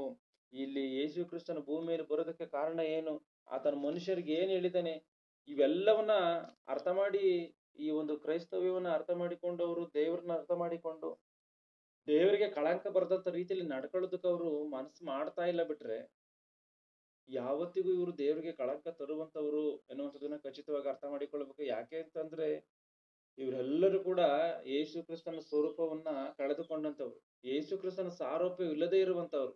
ಯೇಸು ಕ್ರಿಸ್ತನ ಸಾರೂಪ ಒಂದು ವೇಳೆ ಇತ್ತು ಅಂದ್ ಕಡೆ ಖಚಿತವಾಗಿ ಇವರು ಆ ಒಂದು ದೇವರ ದಾರಿ ಮಾರ್ಗಗಳಿಗೆ ಸರಿಯಾದಂತ ರೀತಿಯಲ್ಲಿ ಹೋಗ್ತಾ ಇದ್ರು. ಇವತ್ತು ಅದನ್ನೆಲ್ಲ ಮಾಡ್ತಿದ್ದಾರೆ ಅಂದ್ರೆ ಯೇಸು ಕ್ರಿಸ್ತನ ಸಾರೂಪ್ಯ ಇಲ್ಲ ಎನ್ನುವಂಥದ್ದನ್ನ ನಾವು ತಿಳ್ಕೋಬೇಕು. ಕ್ರಿಸ್ತನನ್ನು ಧರಿಸಿಕೊಳ್ಳಬೇಕಾದಂತ ಮನುಷ್ಯನು ಕ್ರಿಸ್ತನನ್ನು ಧರಿಸಿಕೊಳ್ಳದೆ ಕ್ರಿಸ್ತನಂತೆ ಬದುಕದೆ ವ್ಯರ್ಥನಾಗಿ ಬದುಕಿ ಸತ್ತು ನರಕದ ಪಾಲಾಗ್ತಾ ಇದೆ. ಯಾಕೆ ಅಂತಂದ್ರೆ ಯೇಸು ಕ್ರಿಸ್ತನ ಈ ಭೂಮಿ ಮೇಲೆ ಜೀವಿಸಿರುವಂತ ಪ್ರತಿಯೊಂದು ಕೂಡ ಅದು ಮಾದರಿ. ಅಂದ್ರೆ ನಾವು ಪ್ರಶ್ನೆ ಪತ್ರಿಕೆಗಳಲ್ಲಿ ಕೆಲವೊಂದು ಕಾರ್ಯಗಳನ್ನ ನಾವು ನೋಡ್ತಿರ್ತೀವಿ, ಮಾದರಿಯಾಗಿ ಒಂದನ್ನ ತೋರಿಸಿರ್ತಾನೆ. ಅದನ್ನ ಆ ರೀತಿಯಾಗಿನೇ ಬರಿಬೇಕು ಅಂತಾನೆ. ಯೇಸು ಕ್ರಿಸ್ತನ ಈ ಲೋಕದಲ್ಲಿ ಜೀವಿಸಿರುವಂತದ್ದು ಎಲ್ಲವೂ ಕೂಡ ಮಾದರಿ. ಆತನಂತೆ ನಾವು ಜೀವಿಸಿದ್ರೆ ಮಾತ್ರವೇ ಈ ಒಂದು ಲೋಕವನ್ನ ಬಿಟ್ಟ ಮೇಲೆ ನಾವು ಪರಲೋಕಕ್ಕೆ ಹೋಗೋದಕ್ಕೆ ಸಾಧ್ಯ. ಈ ಒಂದು ಸರಿಪಡಿಸಿಕೊಳ್ಳಲಾದಂತ ಪಾಪವನ್ನ ಮೂಟೆ ಕಟ್ಟಿಕೊಂಡು ಬಹಳ ಮಟ್ಟಿಗೆ ಪಾಪ ಎನ್ನುವಂಥದ್ದನ್ನ ಮನುಷ್ಯನು ಬೆಳೆಸುವಂತ ರೀತಿಯಲ್ಲಿ ಇದ್ದಾನೆ ಬಿಟ್ರೆ ನೀತಿ ಕಾರ್ಯಗಳನ್ನ ಬೆಳೆಸುವಂತ ರೀತಿಯಲ್ಲಿ ಆತನ ಇಲ್ಲ. ಮನುಷ್ಯನು ಜೀವಿಸುವಂತ ಈ ಒಂದು ಪ್ರಕೃತಿ ಮಾತ್ರ ಯೇಸು ಕ್ರಿಸ್ತನನ್ನು ಧರಿಸಿಕೊಂಡು ಯೇಸು ಕ್ರಿಸ್ತನ ಮಾತಿಗೆ ಅನುಸಾರವಾಗಿ ಬದುಕುತ್ತಾ ಯೇಸು ಕ್ರಿಸ್ತನನ್ನು ಮಹಿಮೆ ಪಡಿಸ್ತಾ ಇದೆ ಎನ್ನುವಂಥದ್ದನ್ನ ನಾವಿಲ್ಲಿ ಖಚಿತವಾಗಿ ನಾವು ಅರ್ಥ ಮಾಡಿಕೊಳ್ಬೇಕು. ಅದೇ ನಾವಿವತ್ತು ನೋಡಿಕೊಳ್ತಿರುವಂತ ಕ್ರಿಸ್ತನನ್ನು ಧರಿಸಿಕೊಂಡಿರುವಂತ ಪ್ರಕೃತಿ ಎಂಬುದಾಗಿ. ಯಾವ ರೀತಿಯಾಗಿ ಯೇಸು ಕ್ರಿಸ್ತನ ಪ್ರಕೃತಿ ಧರಿಸಿಕೊಂಡಿದೆಯೋ ಎನ್ನುವಂಥದ್ದನ್ನ ನೋಡುವಂತದ್ದಾದ್ರೆ ರೋಮಾಪುರದವರಿಗೆ ಬರೆದ ಪತ್ರಿಕೆ 13ನೇ ಅಧ್ಯಾಯ 11ರಿಂದ 14 ಗಮನಿಸಿ. ಹೌದು, ರೋಮಾಪುರದವರಿಗೆ ಬರೆದ ಪತ್ರಿಕೆ 13ನೇ ಅಧ್ಯಾಯ 11ನೇ ವಚನದಿಂದ 14ನೇ ವಚನ. ಈಗಿನ ಕಾಲವು ನಿದ್ದೆಯಿಂದ ಎಚ್ಚರವಾಗತಕ್ಕ ಕಾಲವೆಂದು ಅರಿತು ಇದನ್ನೆಲ್ಲ ಮಾಡಿರಿ. ನಾವು ಕ್ರಿಸ್ತನನ್ನು ಮೊದಲು ನಂಬಿದ ಕಾಲದಲ್ಲಿ ಇದ್ದದ್ದಕ್ಕಿಂತ ಈಗ ನಮ್ಮ ವಿಮೋಚನೆಯು ಹತ್ತಿರವಾಯಿತು. ಇರುಳು ಬಹಳ ಮಟ್ಟಿಗೆ ಕಳೆಯಿತು, ಹಗಲು ಸಮೀಪವಾಯಿತು. ಕತ್ತಲೆಗೆ ಅನುಗುಣವಾದ ಕೃತ್ಯಗಳನ್ನು ಬಿಟ್ಟು ಬೆಳಕಿಗೆ ಅನುಗುಣವಾದ ಆಯುಧಗಳನ್ನು ಧರಿಸಿಕೊಳ್ಳೋಣ. ದುಂದೌತಣ, ಕುಡಿಕತನಗಳಲ್ಲಾಗಲಿ, ಕಾಮವಿಲಾಸ, ನಿರ್ಲಜ್ಜ ಕೃತ್ಯಗಳಲ್ಲಾಗಲಿ, ಜಗಳ, ಹೊಟ್ಟೆ ಕಿಚ್ಚುಗಳಲ್ಲಿ ಕಾಲ ಕಳೆಯದೆ ಹಗಲು ಹೊತ್ತಿಗೆ ತಕ್ಕ ಹಾಗೆ ಮಾನಸ್ಥರಾಗಿ ನಡೆದುಕೊಳ್ಳೋಣ. ದೇಹದ ಆಶೆಗಳನ್ನು ಪೂರೈಸುವುದಕ್ಕಾಗಿ ಚಿಂತಿಸದೆ ಕರ್ತನಾದ ಯೇಸು ಕ್ರಿಸ್ತನನ್ನು ಧರಿಸಿಕೊಳ್ಳಿರಿ. ನೋಡಿ, ಅಂದ್ರೆ ಕ್ರಿಸ್ತನು ಕೊಡಲಿಕ್ಕಿರುವಂತ ರಕ್ಷಣೆ ಸಮೀಪವಾಗ್ತಾ ಇದೆ. ಅಂದ್ರೆ ಯೇಸು ಕ್ರಿಸ್ತನ ಎರಡನೇ ಬರುವಿಕೆ ಏನಿದೆಯೋ ಅದು ಹತ್ತಿರವಾಗ್ತಾ ಇದೆ. ಆದ್ರಿಂದ ಕಾಲವನ್ನು ಅರಿತು ಅದು ಅಂಧಕಾರ ಸಂಬಂಧವಾದಂತ ಕ್ರಿಯೆಗಳು ಅಂತ ಹೇಳಿ ಸರಿಯಾದಂತ ರೀತಿಯಲ್ಲಿ ಅರ್ಥ ಮಾಡಿಕೊಳ್ಬೇಕಂತ ಅದೇಲಿರುವಂತ ಮಾತು. ಈಗಿನ ಕಾಲವು ನಿದ್ದೆಯಿಂದ ಎಚ್ಚರವಾಗತಕ್ಕ ಕಾಲವೆಂದು ಅರಿತು ಇದನ್ನೆಲ್ಲ ಮಾಡಿರಿ. ನಿದ್ದೆಯಿಂದ ಎಚ್ಚರವಾಗತಕ್ಕ ಕಾಲವಂತೆ. ಅಂದ್ರೆ ಯಾವ ರೀತಿಯಾದಂತ ನಿದ್ದೆ? ಶಾರೀರಿಕವಾದಂತ ನಿದ್ದೆಯ ಬಗ್ಗೆ ಇಲ್ಲಿ ಬರೆಯಲ್ಪಟ್ಟಿಲ್ಲ. ಇಲ್ಲಿ ಬರೆಯಲ್ಪಟ್ಟಿರುವಂತದ್ದು ನಮ್ಮ ಆತ್ಮಿಕವಾದಂತ ರೀತಿಯಲ್ಲಿ ಏನು ನಾವು ನಿದ್ದೆಯಲ್ಲಿ ಇದ್ದೀವೋ, ಸರಿಯಾದಂತ ರೀತಿಯಲ್ಲಿ ದೇವರ ಮಾತುಗಳಿಗೆ ಬದ್ಧರಾಗಿ ನಡೆದುಕೊಳ್ಳದೇ ಇರುವಂತ ರೀತಿಯಲ್ಲಿ ನಾವಿದ್ದೀವೋ, ಜೋಲು ಬಂದಂತ ಪರಿಸ್ಥಿತಿಯಿಂದ ನಾವು ಎದ್ದೇಳಬೇಕಂತೆ. ಆ ರೀತಿಯಾಗಿ ಎದ್ದು ಈ ಎಲ್ಲ ಏನು ಪಾಪದ ಕಾರ್ಯಗಳೇನಿದೆಯೋ, ದುಂದೌತಣ, ಕುಡುಕತನಗಳಲ್ಲಾಗಲಿ, ಈ ಜಗಳ, ಹೊಟ್ಟೆ ಕಿಚ್ಚುಗಳಲ್ಲಾಗ್ಲಿ, ಕಾಮವಿಲಾಸಗಳಲ್ಲಾಗ್ಲಿ, ಪೋಖ್ರಿ ಚೇಷ್ಟೆಗಳಲ್ಲಿ ಇಂಥ ಪಾಪದ ಕಾರ್ಯಗಳನ್ನೆಲ್ಲವನ್ನ ನಾವು ಬಿಟ್ಟುಬಿಟ್ಟು ಈ ಶರೀರದ ಒಂದು ನೀಚ ಕಾರ್ಯಗಳನ್ನ ನಾವು ಚಿಂತೆ ಮಾಡದಲ್ಲೇನೆ ಯೇಸು ಕ್ರಿಸ್ತನನ್ನ ನಾವು ಧರಿಸಿಕೊಂಡು ಕ್ರೈಸ್ತನಾದ ಮೇಲೆ ವಾಕ್ಯ ಸಂಬಂಧವಾದಂತ ಯುದ್ಧೋಪಕರಣಗಳು ಏನಿದೆಯೋ, ಎಫೆಸ ಬರೆದ ಪುಸ್ತಕದಲ್ಲಿ 6ನೇ ಅಧ್ಯಾಯದಲ್ಲಿ ಇರುವಂತ ಆ ಒಂದು ಯುದ್ಧ ಉಪಕರಣಗಳೇನಿದೆಯೋ ಅವನ್ನ ಧರಿಸಿಕೊಂಡು ವಾಕ್ಯ ಸಂಬಂಧವಾದಂತ ವಿಧದಲ್ಲಿ ನಾವು ನಡೆದುಕೊಳ್ಬೇಕು. ಆವಾಗ್ಲೇನೆ ಸರಿಯಾದಂತ ರೀತಿಯಲ್ಲಿ ಮನುಷ್ಯನ ಜೀವಿಸೋದಕ್ಕೆ ಸಾಧ್ಯ. ಇವೆಲ್ಲ ಕ್ರೈಸ್ತನಿಗಿರ್ಬೇಕಾದಂತ ಲಕ್ಷಣಗಳು ಎನ್ನುವಂಥದನ್ನ ನಾವು ತಿಳ್ಕೋಬೇಕು. ದೀಕ್ಷಾ ಸ್ನಾನ ಹೊಂದಿದ ಯೇಸು ಕ್ರಿಸ್ತನ ಧರಿಸಿಕೊಂಡ ತರುವಾಯ ವಾಕ್ಯಕ್ಕೆ ವಿರುದ್ಧವಾದಂತ ಕೆಲಸವನ್ನ ನಾವು ಮಾಡಕ್ ಹೋಗ್ಬಾರ್ದು. ಯಾಕೆ ಅಂತಂದ್ರೆ ಯೇಸು ಕ್ರಿಸ್ತನನ್ನ ನಂಬುತ್ತೀವಿ, ಯೇಸು ಕ್ರಿಸ್ತನ ವಿಷಯದಲ್ಲಿ ಆತನ ದೀಕ್ಷಾಸ್ನಾನ ಮಾಡಿಸ್ಕೊಳ್ತೀವಿ. ಯೇಸು ಕ್ರಿಸ್ತನನ್ನು ನಂಬಿ ಯೇಸು ಕ್ರಿಸ್ತನ ಮಾತುಗಳಿಗೆ ವಿರುದ್ಧವಾಗಿ ನಡ್ಕೊಂಡ್ರೆ ಅದು ಯಾವ ರೀತಿಯಾಗಿ ಇರುತ್ತೆ? ಒಂದ್ಸರಿ ಆಲೋಚನೆ ಮಾಡಿ ನೋಡಿ. ಬೈಬಲ್ ಯೇಸು ಕ್ರಿಸ್ತನ ಎಂಬುದಾಗಿ ಹೇಳ್ಕೊಂಡು ನಾವು ಬೈಬಲ್ಗೆ ವಿರುದ್ಧವಾಗಿ, ಯೇಸು ಕ್ರಿಸ್ತನ್ಗೆ ವಿರುದ್ಧವಾಗಿ ನಾವು ನಡ್ಕೊಂಡ್ರೆ ಅದ್ ಯಾವ ರೀತಿಯಾಗಿರುತ್ತೋ ಒಂದ್ಸರಿ ಯೋಚನೆ ಮಾಡಿ. ಆ ರೀತಿಯಾಗಿ ನಿನ್ನೆ ಕ್ರೈಸ್ತವ್ಯ ಎನ್ನುವಂಥದ್ದು ಅಸ್ತವ್ಯಸ್ತತೆಯಲ್ಲಿ ಹೋಗ್ತದೆ ಎನ್ನುವಂಥದ್ದನ್ನ ಖಚಿತವಾಗಿ ಅರ್ಥ ಮಾಡಿಕೊಳ್ಬೇಕು. ಮನುಷ್ಯನ ಆತ್ಮವು ಕೂಡ ನರಕದ ಪಾಲಾಗುತ್ತೆ ಎನ್ನುವಂಥದ್ದನ್ನ ಖಚಿತವಾಗಿ ನಾವಿಲ್ಲಿ ಅರ್ಥ ಮಾಡಿಕೊಳ್ಬೇಕಾಗಿರುವಂತ ಒಂದು ಸಂಗತಿ. ಅಂದ್ರೆ ದೀಕ್ಷಾ ಸ್ನಾನವನ್ನ ಹೊಂದಿ ಕ್ರಿಸ್ತನ ಧರಿಸಿಕೊಂಡಂತ ತರುವಾಯ ವಾಕ್ಯಕ್ಕೆ ವಿರುದ್ಧವಾದಂತ ಕೆಲಸವನ್ನ ಮಾಡಿದ್ರೆ ಈ ಒಂದು ಕ್ರೈಸ್ತವ್ಯದಲ್ಲಿ 1ನೇ ಶತಮಾನದಲ್ಲಿ ಯಾವ ರೀತಿಯಾದಂತ ಏರುಪೇರುಗಳಾಗಿ ಆವಾಗ್ಲೇನೆ ಅಂದ್ರೆ ಪೀಸ್ಗಳಾಗುವುದಕ್ಕೆ ಪ್ರಾರಂಭವಾಯಿತು. ಈಗಿನ ಕಾಲಕ್ಕೆ ಬರುವಂತ ಸಮಯದಲ್ಲಿ 3000 ಶಾಖೆಗಳಾಗಿ ಬದಲಾಗಿದೆಯೋ, ಅದು ಮುಂದೆ ಇನ್ನೂ ಭಯಂಕರವಾದಂತ ರೀತಿಯಲ್ಲಿ ಅದು ಬದಲಾಗುತ್ತೆ ಎನ್ನುವಂಥದ್ದನ್ನ ನಾವಿಲ್ಲಿ ಅರ್ಥ ಮಾಡಿಕೊಳ್ಬೇಕು. ನಾವೆಲ್ಲರೂ ಕೂಡ ಏನ್ ತಿನ್ಬೇಕು, ಏನ್ ಕುಡಿಬೇಕು, ಇದ್ರ ಬಗ್ಗೆನೇ ಆಲೋಚನೆ ಮಾಡ್ತಾ ಇದ್ದೀವಿ ಬಿಟ್ರೆ ದೇವರ ಕೆಲಸದ ಬಗ್ಗೆ ಸರಿಯಾದಂತ ರೀತಿಯಲ್ಲಿ ಆಲೋಚನೆಯಲ್ಲಿ ಇಲ್ಲ. ನಾವು ಏನೋ ನಾವು ಕ್ರಿಸ್ಮಸ್ ಬಂತ ಅವಾಗ ಯಾವ ರೀತಿಯಾಗಿ ನಾವು ಹಬ್ಬವನ್ನ ಮಾಡ್ಬೇಕು, ಇನ್ನೊಂದು ಯಾವ್ದೋ ಗುಡ್ ಫ್ರೈಡೆ ಬಂತ ಅವಾಗ ಯಾವ ರೀತಿಯಾಗಿ ಆಚರಿಸ್ಬೇಕು, ಅವಾಗ ಏನ್ ಅಡುಗೆ ಮಾಡ್ಬೇಕು, ಈ ಕೆಲಸದಲ್ಲೇ ಇದ್ದೀವಿ ಬಿಟ್ರೆ ನಾಳೆ ದಿನ ಯಾವ ಊರಿಗೆ ಹೋಗಿ ಸುವಾರ್ತೆಯನ್ನ ಸಾರೋಣ, ನಾಡ್ದು ಯಾವ ರೀತಿಯಾಗಿ ನಾವು ದೇವ್ರ ವಾಕ್ಯಕ್ಕೆ ಅನುಸಾರವಾಗಿ ನಡೆದುಕೊಳ್ಳೋಣ, ಯಾವ ರೀತಿಯಾಗಿ ಒಬ್ಬ ಮನುಷ್ಯನ ಬದಲಾಯಿಸೋಣ, ಯಾವ ರೀತಿಯಾಗಿ ಸುವಾರ್ತೆಯನ್ನು ಹೇಳಿ ಒಬ್ಬ ಮನುಷ್ಯನಿಗೆ ಎಚ್ಚರಿಕೆಯನ್ನು ಕೊಡೋಣ, ಇವ್ ಯಾವ್ದನ್ನ ನಾವು ಹೊಂದ್ಕೊಳ್ತಾ ಇಲ್ಲ. ಆದ್ರಿಂದ ಇಲ್ಲಿ ನಾವು ಚೆನ್ನಾಗಿ ಗಮನಿಸ್ತೀವಿ, ಎಲ್ಲ ಕೆಲಸಕ್ಕೆ ಬಾರದೇ ಇರುವಂತ ವಿಷಯದಲ್ಲಿ ನಾವು ಮಾಡದೇನೇನೆ ಯೇಸು ಕ್ರಿಸ್ತನು ಮಾಡಿದಂತ, ಯೇಸು ಕ್ರಿಸ್ತನು ಹೇಳಿದಂತ ಮಾತುಗಳಿಗೆ ಅನುಸಾರವಾಗಿ, ಯೇಸು ಕ್ರಿಸ್ತ ನಡೆದಂತ ಜೀವಿತಕ್ಕೆ ಅನುಸಾರವಾಗಿ ಆತನು ಯಾವ ರೀತಿಯಾಗಿ ಸಮಾಧಾನ ಪುರುಷನಾಗಿ, ಆತನು ಬೈದಂತವ್ರನ್ನ ಪ್ರತಿಯಾಗಿ ಬೈಯದೆ, ದೂಷಿಸಿದಂತವ್ರನ್ನ ಪ್ರತಿಯಾಗಿ ದೂಷಿಸದೆ ನಾವು ಜೀವಿಸ್ಬೇಕು ಎನ್ನುವಂಥದ್ದೇ ಈ ಮಾತಿನ ಅರ್ಥ. ಇಲ್ಲಿ ಒಂದು ಉದಾಹರಣೆಯನ್ನ ಗಮನಿಸ್ಬೇಕು. ಅದೇನು ಅಂತಂದ್ರೆ, ಸಾಧಾರಣವಾಗಿ ಕೆಲವೊಂದು ಬೀಚ್ಗಳಲ್ಲಿ, ಕೆಲವೊಂದು ಪಬ್ಲಿಕ್ಗಳಲ್ಲಿ ಬಹಳಷ್ಟು ಜನ ಇರುವಂತ ಸಮಯದಲ್ಲಿ ಇರುವ ಕಡೆ ಕೆಲವರು ಈ ಗಾಂಧಿಯ ಒಂದು ಉಡುಗೆ ತೊಡುಗೆಗಳನ್ನ ಧರಿಸ್ತಾರೆ.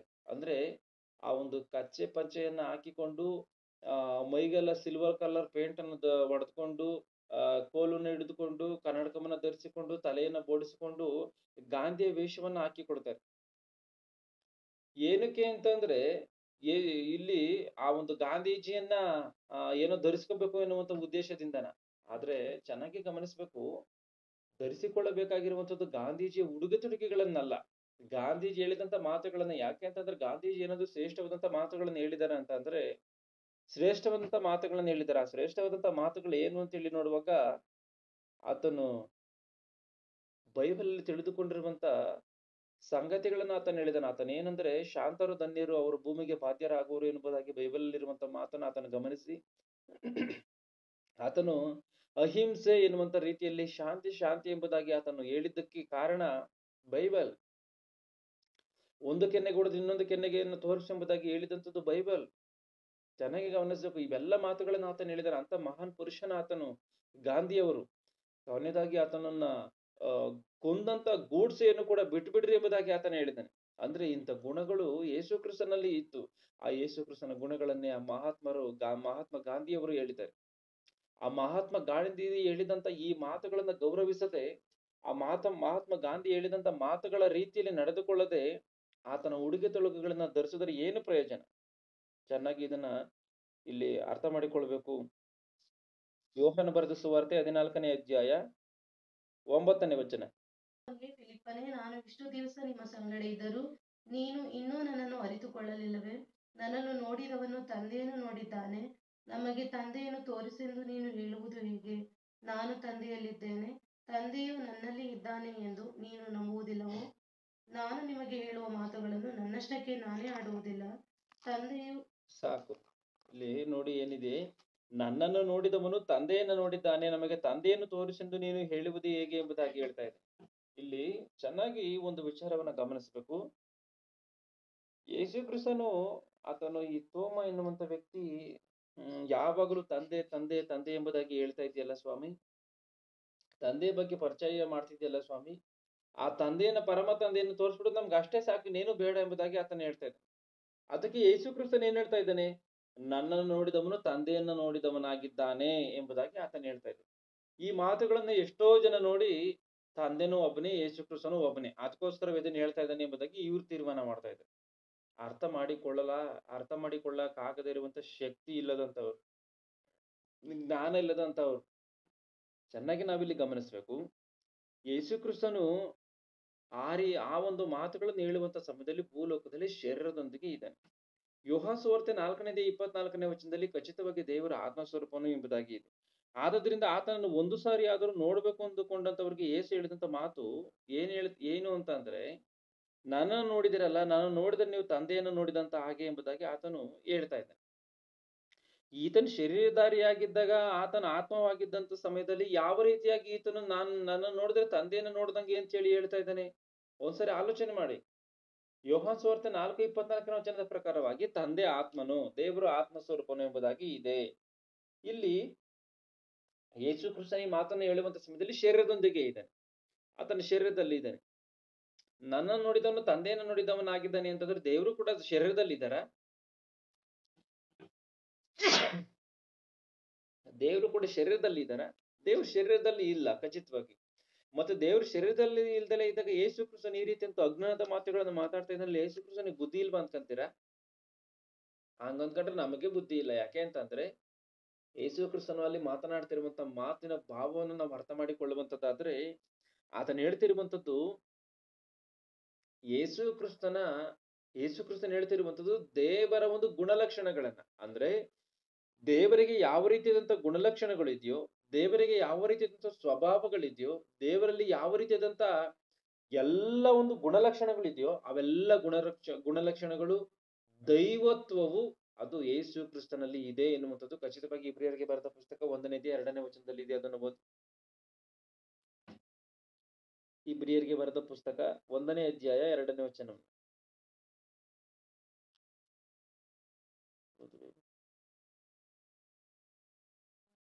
ವಿಧ ವಿಧವಾಗಿಯೂ ಮಾತಾಡಿದ ದೇವರು ಈ ಅಂತ್ಯ ದಿನಗಳಲ್ಲಿ ನಮ್ಮ ಸಂಗಡ ಮಗನ ಮುಖಾಂತರ ಮಾತಾಡಿದ್ದಾನೆ.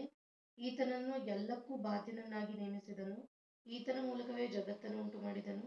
ಈತನು ದೇವರ ಪ್ರಭಾವದ ಪ್ರಕಾಶವು, ಆತನ ತತ್ವದ ಮೂರ್ತಿಯು. ಸಾಕು ನೋಡಿ, ಇಲ್ಲಿ ಆತನು ದೇವರ ಪ್ರಭಾವದ ಪ್ರಕಾಶನಂತ. ಇಲ್ಲಿ ಒಂದು ಕರೆಂಟಿನ ಒಂದು ಪ್ರಕಾಶ, ಒಂದು ಬಲ್ಪಿಗೆ ಒಂದು ವಿದ್ಯುತ್ ಹರಿಯುತ್ತೆ ಅಂದ್ಕೊಳ್ಳಿ. ಆ ಒಂದು ವಿದ್ಯುತ್ತಿನ ಪ್ರಭಾವ ಆ ಬಲ್ಬ್ ಬೆಳಗುತ್ತೆ, ಅದು ಪ್ರಕಾಶವನ್ನು ಕೊಡುತ್ತೆ. ಆವಾಗಲೇ ಗೊತ್ತಾಗುತ್ತೆ ಎಷ್ಟರ ಮಟ್ಟಿಗೆ ಕರೆಂಟ್ ಇದೆ ಇದರಲ್ಲಿ ಎಂಬುದಾಗಿ. ಆ ರೀತಿಯಾಗಿ ಯೇಸು ಕ್ರಿಸ್ತನಲ್ಲಿರುವಂತದ್ದು ದೇವರ ಒಂದು ಶಕ್ತಿ, ದೇವರ ಒಂದು ಗುಣಲಕ್ಷಣಗಳು. ಅದಕ್ಕೋಸ್ಕರವೇ ಆತನ ಆ ರೀತಿಯಾಗಿ ಬೆಳಗೋದಕ್ಕೆ ಸಾಧ್ಯವಾಯಿತು. ಅಂದ್ರೆ ಯಾವ ರೀತಿಯಾಗಿ ಪ್ರೀತಿಮಯನಾಗಿದ್ನೋ ದೇವರು, ಅದೇ ರೀತಿಯಾಗಿ ಈತನು ಕೂಡ ಪ್ರೀತಿಮಯನಾಗಿದ್ದಾನೆ. ದೇವರು ಯಾವ ರೀತಿಯಾಗಿ ಸಮಾಧಾನ ಪುರುಷನಾಗಿದ್ದಾನೋ ಅದೇ ರೀತಿಯಾಗಿ ಆತನು ಕೂಡ ಸಮಾಧಾನ ಪುರುಷನಾಗಿದ್ದಾನೆ. ದೇವರು ಯಾವ ರೀತಿಯಾಗಿ ಶುದ್ಧವಾಗಿದ್ನೋ, ಯಾಜಕ ಕಂಡ 19:2 ವಚನದ ಪ್ರಕಾರವಾಗಿ ನಾನು ಪರಿಶುದ್ಧನು ಎಂಬುದಾಗಿ ಆತನು ಹೇಳಿರುವಂತ ಕಾರಣ, ದೇವರು ಯಾವ ರೀತಿಯಾಗಿ ಪರಿಶುದ್ಧವಾಗಿದ್ನೋ ಯೇಸು ಕ್ರಿಸ್ತನು ಕೂಡ ಅದೇ ರೀತಿಯಾಗಿ ಪರಿಶುದ್ಧವಾಗಿದ್ದಾನೆ. ಇದೆಲ್ಲವನ್ನ ಗಮನಿಸಬೇಕಂದ್ರೆ ಇಲ್ಲಿ ಶರೀರಧಾರಿಯಾಗಿರುವಂತ ಯೇಸು ಕ್ರಿಸ್ತನಿಗೂ ಆತ್ಮರೂಪದಲ್ಲಿರುವಂತ ದೇವರಿಗೂ ಹೋಲಿಕೆ ಏನು ಅಂತ ಅಂದ್ರೆ, ಭೌತಿಕವಾದಂತ ಶಾರೀರಿಕವಾದಂತ ಹೋಲಿಕೆಗಳನ್ನ ಆತನ ಮಾತನಾಡ್ತಾ ಇಲ್ಲ. ಇಲ್ಲಿ ಆತನ ಮಾಡ್ತಾ ಇರುವಂತದ್ದು ತಂದೆಯ ಸ್ವರೂಪ, ಆಲೋಚನೆಗಳು, ಗುಣಗಳು, ಇವುಗಳನ್ನ ಕುರಿತು ಆತನ ಹೇಳ್ತಾ ಇದ್ದಾನೆ ಬಿಟ್ರೆ ಬೇರೆ ಯಾವುದನ್ನು ಆತನ ಆಕಾರವನ್ನ ಕುರಿತು ಹೇಳಿಲ್ಲ. ಒಂದು ವೇಳೆ ಆತನ ಆಕಾರವನ್ನ ಕುರಿತು ಒಂದು ವೇಳೆ ತಿಳ್ಕೋಬೇಕು ಅಂತಂದ್ರೆ, ಯೆಶಾಯ 66:1 ವಚನದಲ್ಲಿ ಬರೆಯಲ್ಪಟ್ಟಂತ ರೀತಿಯಲ್ಲಿ ಆಕಾಶವು ನನಗೆ ಸಿಂಹಾಸನ, ಭೂಮಿ ಪಾದಪೀಠ ಎಂಬುದಾಗಿ ಆತನ ಹೇಳಿದ್ದಾನೆ. ಒಂದ್ಸರಿ ಆಲೋಚನೆ ಮಾಡಿ, ಎಷ್ಟು ಸರಿ ಮಾತುಗಳನ್ನ ನಾವು ಗಮನಿಸಿದ್ವಿ. ನಾವು ಚೇರ್ ಮೇಲೆ ಕುಳಿತುಕೊಳ್ತೀವಿ, ಅದು ನಮಗೆ ಚೆನ್ನಾಗಿ ಜ್ಞಾಪಕದಲ್ಲಿದೆ. ಅಂದ್ರೆ ಚೇರ್ ಮೇಲೆ ನಾವು ಯಾವ ರೀತಿಗೆ ಕುಳಿತುಕೊಳ್ತೀವೋ ಆ ರೀತಿಗೆ ದೇವರ ಆಕಾಶದ ಮೇಲೆ ಕೂತ್ಕೊಂಡಿದ್ದಾನೆ. ನಾವು ನಮ್ಮ ಅದರ ನಡುವಿನ ಭಾಗವು ಚೇರಿನ ಮೇಲೆ ಕೂತ್ಕೊಳ್ಳೋದಕ್ಕೆ ಸಾಧ್ಯ. ಅಂದ್ರೆ ನಮ್ಮ ಕೈ ಮತ್ತೆ ತಲೆ ಇದೆಲ್ಲ ಇನ್ನು ಮೇಲೆ ಇರುತ್ತಾ? ಇನ್ನು ಮೇಲೆ ಇರುತ್ತೆ. ಅಂದ್ರೆ ದೇವರಿಗೂ ಕೂಡ ಆಕಾಶ ಸಿಂಹಾಸನ ಅಂದ್ರೆ ಆತನ ಕೈ ಮತ್ತೆ ಆತನ ತಲೆಗಳು ಇನ್ನು ಎಷ್ಟರ ಮಟ್ಟಿಗೆ ಉನ್ನತವಾಗಿರ್ಬೇಕು ಒಂದ್ಸರಿ ಆಲೋಚನೆ ಮಾಡಿ ನೋಡಿ. ನಾವು ಇಷ್ಟರ ಮಟ್ಟಿಗೆ ಅಂದ್ಕೊಂಡು ನಾವು ಮುಗಿಸ್ಬಿಡ್ತೀವಿ. ಅಂದ್ರೆ ಮನುಷ್ಯನ ಒಂದು ಮೇಧಸ್ಸಿಗೆ ಎಷ್ಟರ ಮಟ್ಟಿಗೆ ಅರ್ಥ ಮಾಡಿಕೊಳ್ಳುವಂತ ಶಕ್ತಿ ಇದೆಯೋ ಅಷ್ಟರ ಮಟ್ಟಿಗೆ ಮಾತ್ರವೇ ಆತನ ಹೇಳಿದ್ದಾನೆ. ಭೂಮಿಯಿಂದ ಆಕಾಶ ಎಂಬುದಾಗಿ ಆತನ ಹೇಳಿದ್ದಾನೆ. ಅಂದ್ರೆ ಈ ಭೂಮಿಯಿಂದ ಆಕಾಶ ಎನ್ನುವಂಥದ್ದು ಉನ್ನತವಾದಂಥದ್ದು, ಉನ್ನತವಾದಂಥದ್ದು ಯಾಕೆ ಎಂಬುದಾಗಿ ನೋಡುವಂಥದ್ದಾದ್ರೆ, ಖಚಿತವಾಗಿ ಈ ಭೂಮಿ ಮೇಲೆ ಇರುವಂತ ಪ್ರತಿಯೊಂದು ಕೂಡ ಪ್ರತಿಯೊಂದು ನಕ್ಷತ್ರ ಮಂಡಲಗಳೇನಿದೆಯೋ ಇವೆಲ್ಲವೂ ಕೂಡ ಭೂಮಿಯಲ್ಲಿರುವಂತ ಫ್ಲೋರ್ಗಳು ಎಂಬುದಾಗಿ ನಮ್ಗೆ ಖಚಿತವಾಗಿ ಅರ್ಥವಾಗಿದೆ. ಈ ಭೂಮಿನೇ ವಿಶ್ವಕ್ಕೆ ಕೇಂದ್ರ ಎಂಬುದಾಗಿ ವಿಜ್ಞಾನವು ಕೂಡ ಟಾಲಮಿ ಎನ್ನುವಂತ ವಿಜ್ಞಾನಿ ಆತನು ರುಜುಪಡಿಸಿದ್ದಾನೆ. ಆತನು ರುಜುಪಡಿಸೋದಕ್ಕಿಂತ ಸಾವಿರಾರು ವರ್ಷಗಳ ಕೆಳಗಿನ ಕ್ರಿಸ್ತ ಪೂರ್ವದಲ್ಲಿ ಇವೆಲ್ಲ ಕಾರ್ಯಗಳು ಬರೆಯಲ್ಪಟ್ಟಿದೆ. ಅಂದ್ರೆ ಭೂಮಿಯಿಂದ ಆಕಾಶಕ್ಕೆ ಅಜಗಜಾಂತರವಾದಂತ ಉನ್ನತವಾದಂತ ದೂರ ಇದೆ ಅಂತ ನೋಡಿದ್ರೆ ಅದು ಖಚಿತವಾಗಿ ಗೊತ್ತಾಗುತ್ತೆ. ಆಗಿರುವಂತ ಕಾರಣ ಈ ಭೂಮಿಯಿಂದ ಆಕಾಶಕ್ಕೆ ಅಷ್ಟು ಉನ್ನತವಾಗಿರುವಂತ ಕಾರಣವೇ ಮನುಷ್ಯನ ಅಷ್ಟನ್ನು ಮಾತ್ರವೇ ಅರ್ಥ ಮಾಡಿಕೊಳ್ಳುವುದಕ್ಕೆ ಆತನ ಮೇಧಸ್ಸಿಗೆ ಶಕ್ತಿ ಇರುವಂತ ಕಾರಣ ಅಷ್ಟನ್ನು ಮಾತ್ರ ಆತನು ತಿಳಿಸ್ತಾ ಇದ್ದಾನೆ. ಅದಕ್ಕಿಂತ ಹೆಚ್ಚಿನದಾಗಿ ಆತನ ಹೇಳಿದ್ರು ಕೂಡ ನಮ್ಗೆ ಅರ್ಥ ಮಾಡಿಕೊಳ್ಳೋದಕ್ಕೆ ಕಷ್ಟವಾಗಿ ಹೋಗುತ್ತೆ. ಆಗಿರುವಂತ ಕಾರಣ ಇವತ್ತು ಈ ಭೂಮಿ ಆಕಾಶದಿಂದ ಇಷ್ಟು ಮಾತ್ರ ಅಲ್ಲ, ಈ ಭೂಮಿ ಮೇಲೆ ಆಕಾಶದ ಮೇಲೆ ಆತನ ಕೂತ್ಕೊಂಡಿದ್ದಾನೆ ಅಂದ್ರೆ ಆತನ ಕೈಗಳಲ್ಲಿ, ಆತನ ಭುಜಗಳಲ್ಲಿ, ಆತನ ತಲೆಗಳಲ್ಲಿ ಇನ್ನೂ ಎಷ್ಟು ಉನ್ನತವಾಗಿದೆಯೋ ಒಂದ್ಸರಿ ಆಲೋಚನೆ ಮಾಡಿ ನಾವಿಲ್ಲಿ ಒಂಚೂರು ಗ್ರಹಿಸ್ಕೋಬೇಕು.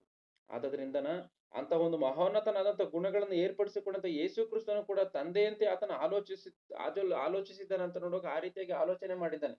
ಆ ರೀತಿಯಾಗಿ ಆತನ ಆಲೋಚನೆ ಮಾಡಿ ಆತನ ನೆರವೇರಿಸಿರುವಂತ ಕಾರಣವೇ ಯೋಹಾನ ಸುವಾರ್ತೆ 17:3 ವಚನದಲ್ಲಿ, ತಂದೆಯೇ ನೀನು ನನಗೆ ನೇಮಿಸಿದ ಕೆಲಸವನ್ನ ನಾನು ನೆರವೇರಿಸಿ ನಿನ್ನನ್ನ ಭೂಲೋಕದಲ್ಲಿ ಮಹಿಮೆ ಪಡಿಸಿದ್ದೀನಿ ಎಂಬುದಾಗಿ ಆತನ ಹೇಳಿದ್ದಾನೆ. ಅಂದ್ರೆ ದೇವರು ಹೇಳಿದಂತ ಕೆಲಸವನ್ನ ಎಲ್ಲವನ್ನ ಆತನ ನೆರವೇರಿಸುವುದಕ್ಕೆ ಯಾವ ರೀತಿಯಾಗಿ ಆಯ್ತು ಅಂತ ಅಂದ್ರೆ, ಯಾರು ಕೂಡ ಪಾಲನೆ ಮಾಡೋದಕ್ಕಾಗದೇ ಇದ್ದಂತ ಧರ್ಮಶಾಸ್ತ್ರವನ್ನ ಪಾಲನೆ ಮಾಡುವುದಕ್ಕೆ ಯಾವ ರೀತಿಯಾಗಿ ಆಯ್ತು ಅಂತ ಅಂದ್ರೆ, ದೇವರ ಮಾತುಗಳು ಅಂದ್ರೆ ದೇವರ ಲಕ್ಷಣಗಳು, ಆ ದೈವತ್ವ ಏನ್ ಮಾಡ್ತೋ ಆತನನ್ನ ಅವೆಲ್ಲವುಗಳನ್ನು ಮಾಡುವಂತ ರೀತಿಯಲ್ಲಿ ಮಾಡ್ತು ಅನ್ನೋದನ್ನ ಖಚಿತವಾಗಿ ನಾವೆಲ್ಲ ಅರ್ಥ ಮಾಡ್ಕೋಬೇಕು. ಅಂದ್ರೆ ಯೇಸು ಕ್ರಿಸ್ತನು ಕೂಡ ಭೂಮಿಯಲ್ಲಿ 33 ವರ್ಷಗಳು ಮಾತ್ರವೇ ಆತನು ಜೀವಿಸಿದ್ರು ಕೂಡ ಆ ತರುವಾಯ ಅವರಲ್ಲಿ ಆ ಗುಣಗಳು ಮನುಷ್ಯರಲ್ಲಿ ಇರದೆ ಹೋಗಿರ್ಬೋದು. ಆತನ ಎಷ್ಟೋ ಬೋಧನೆಗಳನ್ನ ಮಾಡಿದ್ದಾನೆ. ಅಂದ್ರೆ ದೈವತ್ವದ ಲಕ್ಷಣಗಳನ್ನ ಆತನ ಇಟ್ಟುಕೊಂಡು ಬೋಧನೆಯನ್ನ ಮಾಡಿದ್ದಾನೆ. ಕೆಲವರಲ್ಲಿ ದೈವತ್ವ ಬಂದಿರ್ಬೋದು, ಕೆಲವರಲ್ಲಿ ದೈವತ್ವ ಬರದೇ ಇರ್ಬೋದು. ಯಾಕೆಂತಂದ್ರೆ ದೇವರು ನರರನ್ನ ಯಥಾರ್ಥವಂತರನ್ನಾಗಿ ಹುಟ್ಟಿಸನು ಎಂಬುದಾಗಿ ಪ್ರಸಂಗಿ ಗ್ರಂಥ 7:29 ವಚನದಲ್ಲಿ ಖಚಿತವಾಗಿ ಕಾಣುತ್ತೆ.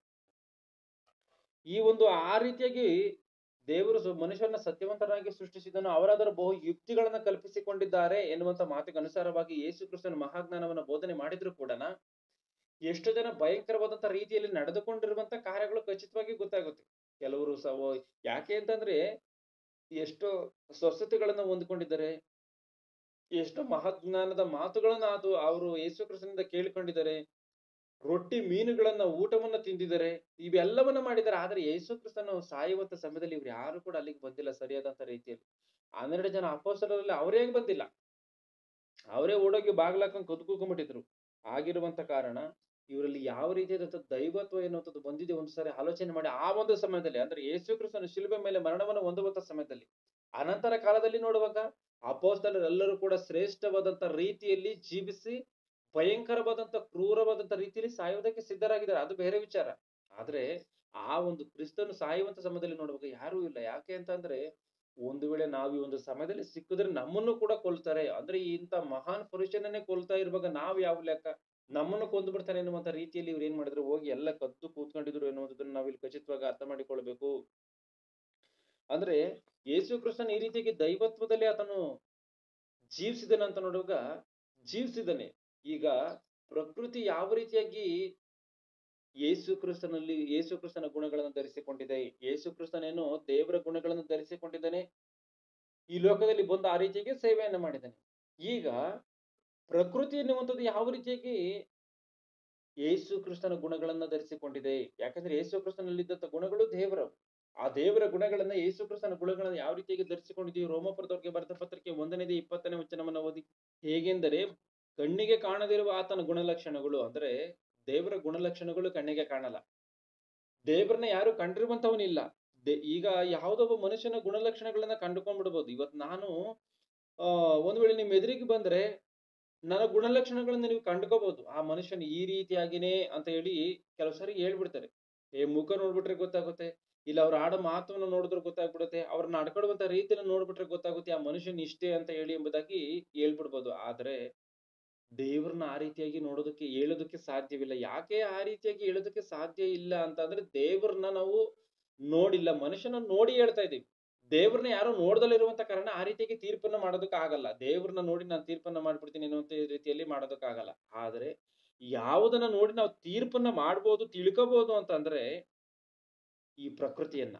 ಇಲ್ಲೇನಿದೆ ಗಮನಿಸಿ, ಕಣ್ಣಿಗೆ ಕಾಣದಿರುವ ಆತನ ಗುಣಲಕ್ಷಣಗಳು ಅಂದರೆ ಆತನ ನಿತ್ಯ ಶಕ್ತಿಯು ದೈವತ್ವವು ಜಗದುತ್ಪತ್ತಿ ಮೊದಲುಗೊಂಡು.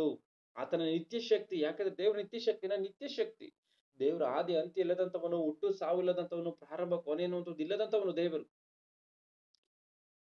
ವಿಜ್ಞಾನವೇ ಹೇಳುವಂತ ಮಾತು ಏನು ಅಂತಂದ್ರೆ ಈ ಶಕ್ತಿಯನ್ನ ಸೃಷ್ಟಿ ಮಾಡೋದಕ್ಕೆ ಸಾಧ್ಯವಿಲ್ಲ, ನಾಶ ಮಾಡೋದಕ್ಕೆ ಸಾಧ್ಯ ಇಲ್ಲ ಎಂಬುದಾಗಿ ವಿಜ್ಞಾನವೂ ಹೇಳಿದೆ. ಆಗಿರುವಂತ ಕಾರಣ ದೇವರು ಕೂಡ ಒಂದು ದೊಡ್ಡ ಶಕ್ತಿಯಾಗಿರುವಂತ ಕಾರಣ ಆತನು ಸೃಷ್ಟಿ ಆಗುವುದಕ್ಕೆ ಸಾಧ್ಯ ಇಲ್ಲ, ಆತನು ನಾಶವಾಗುವುದಕ್ಕೆ ಸಾಧ್ಯ ಇಲ್ಲ, ಆತನಿಗೆ ಹುಟ್ಟು ಸಾವು ಎನ್ನುವಂಥದ್ದು ಇಲ್ಲ. ಆತನು ಯಾವಾಗ್ಲೂ ಕೂಡ ನಿತ್ಯತ್ವನು, ಅಂದ್ರೆ ನಿತ್ಯನಾದಂತ ದೇವರಾಗಿದ್ದಾನೆ ಎನ್ನುವಂಥದ್ದನ್ನ ನಾವು ಖಚಿತವಾಗಿ ನಾವಿಲ್ಲಿ ಅರ್ಥ ಮಾಡಿಕೊಳ್ಳಬೇಕು. ಈ ಒಂದು ನಿತ್ಯ ಶಕ್ತಿಯು ದೈವತ್ವವು ಜಗದುತ್ಪತ್ತಿ ಮೊದಲುಗೊಂಡು, ಈ ನಿತ್ಯ ಶಕ್ತಿ, ಈ ದೈವತ್ವ, ಆ ದೇವರ ಗುಣಲಕ್ಷಣಗಳು ಜಗತ್ತು ಉತ್ಪತ್ತಿಯಾಗಿರುವಂಥದ್ದು ಮೊದಲುಗೊಂಡು ಆತನು ಮಾಡಿದಂತ ಸೃಷ್ಟಿಗಳ ಮೂಲಕವಾಗಿ ಬುದ್ಧಿಗೆ ಗೊತ್ತಾಗುತ್ತಂತ. ಆತನ ಮಾಡಿದಂತ ಸೃಷ್ಟಿಗಳ ಮೂಲಕವಾಗಿ ಯಾವ ರೀತಿಯಾಗಿ ಗೊತ್ತಾಗುತ್ತೆ ಅಂದ್ರೆ, ಇವತ್ತು ಸೂರ್ಯನ ಕೋಟಿ ವರ್ಷಗಳಿಂದ ಉರಿತಾನೇ ಇದ್ದಾನೆ ಅಂತಂದ್ರೆ ಅದು ನಿತ್ಯ ಶಕ್ತಿ. ಆ ನಿತ್ಯ ಶಕ್ತಿ ಎನ್ನುವಂಥದ್ದು ಯಾರಿಗಿರುವಂತ ಲಕ್ಷಣ? ದೇವರಿಗಿರುವಂತ ಲಕ್ಷಣ. ಅದು ಮನುಷ್ಯನಿಗೆ ನಿತ್ಯ ಶಕ್ತಿ ಎನ್ನುವಂಥದ್ದು ಇದೆಯಾ? ಇಲ್ಲ. ಮನುಷ್ಯನು ಒಂದು ರೀತಿಯಲ್ಲಿ ಈ ರೀತಿಯಾಗಿರ್ತಾನೆ, ಇನ್ನೊಂದು ರೀತಿಯಲ್ಲಿ ಇನ್ನೊಂದು ಸಮಯದಲ್ಲಿ ಒಂದು ರೀತಿಯಾಗಿ ಬದಲಾವಣೆ ಆಗಿ ಹೋಗ್ತಾನೆ. ಆದ್ರೆ ನಿತ್ಯ ಶಕ್ತಿ ಎನ್ನುವಂಥದ್ದು ಈ ಪ್ರಕೃತಿಯಲ್ಲಿ ಸೂರ್ಯನಿಗೆ ನಿತ್ಯ ಶಕ್ತಿ ಎನ್ನುವಂಥದ್ದು ಬರ್ತಾ ಇದೆ. ಈ ಭೂಮಿ ಕೋಟಿ ವರ್ಷಗಳಿಂದಲೂ ಕೂಡ ತಿರುಗ್ತಾ ಇದೆ ಅಂತಂದ್ರೆ ಒಂದ್ಸರಿ ಆಲೋಚನೆ ಮಾಡಿ ನೋಡಿ. ಇವತ್ತು ನಮ್ಮ ಮನೆಯಲ್ಲಿ ಹಾಕುವಂತ ಫ್ಯಾನು ಕೆಲವೊಂದು ರಾತ್ರಿಗಳು ಅಂದ್ರೆ ಒಂದು ದಿನ ಅದು ತಿರುಗಿಡ್ಬಿಟ್ರೆ ಭಯಂಕರವಾದಂತ ರೀತಿಯಲ್ಲಿ ಹೀಟ್ ಬರುತ್ತೆ. ಆದ್ರೆ ಭೂಮಿ ಯಾವತ್ತಾದ್ರೂ ಹೀಟ್ ಬಂದು ಕೆಟ್ಟೋಗಿದ್ಯಾ? ಭೂಮಿ ತಿರುಗುವಂಥದ್ದು ನಿಂತೋಗಿದ್ಯಾ? ಭೂಮಿ ಏನಾದ್ರೂ ಹಾಳಾಗಿದ್ಯಾ? ಒಂದ್ಸಾರಿ ಆಲೋಚನೆ ಮಾಡಿ. ಒಂದು ಕೆಸರಿನ ಮುದ್ದೆಯನ್ನ ಮಾಡಿ ನಾವು ಅದನ್ನ ಸ್ಪೀಡ್ ಆಗಿ ನಾವು ತಿರುಗಿಸಿದ್ರೆ ಪೀಸುಗಳಾಗಿ ಅದು ಎಗರಿ ಹೋಗುತ್ತೆ. ಆದ್ರೆ ಇಂಥ ಭಯಂಕರವಾದಂತ ರೀತಿಯಲ್ಲಿ ಅಂದ್ರೆ 75% ನೀರಿದ್ದು 25% ಮಾತ್ರವೇ ಭೂಮಿ ಇರುವಂತ ಈ ಒಂದು ನೀರು ಮಣ್ಣು ಮಿಕ್ಸ್ ಆಗಿರುವಂತ ಈ ಒಂದು ಭೂಮಿ ಸೆಕೆಂಡಿಗೆ 31 ಕಿಲೋಮೀಟರ್ ಸ್ಪೀಡ್ ಅಲ್ಲಿ ತಿರುಗುತ್ತಾ ಇದೆ ಅಂತಂದ್ರೆ ಇದು ದೇವರ ಲಕ್ಷಣ. ಇದನ್ನ ಖಚಿತವಾಗಿ ನಾವಿಲ್ಲಿ ಅರ್ಥ ಮಾಡಿಕೊಳ್ಬೇಕು. ದೇವರ ಲಕ್ಷಣ ಇದು. ಇವೆಲ್ಲವೂ ದೇವರ ಲಕ್ಷಣವಾಗಿದೆ ಎನ್ನುವಂಥದ್ದನ್ನ ಮನುಷ್ಯನ ಈ ಪ್ರಕೃತಿಯನ್ನು ನೋಡಿ ಅರ್ಥ ಮಾಡಿಕೊಳ್ಬೇಕು. ದೇವರನ್ನ ನೋಡಿ ಅರ್ಥ ಮಾಡಿಕೊಳ್ಳೋದಕ್ಕೆ ದೇವರು ನಮ್ಮ ಮುಂದೆ ಬರಲ್ಲ.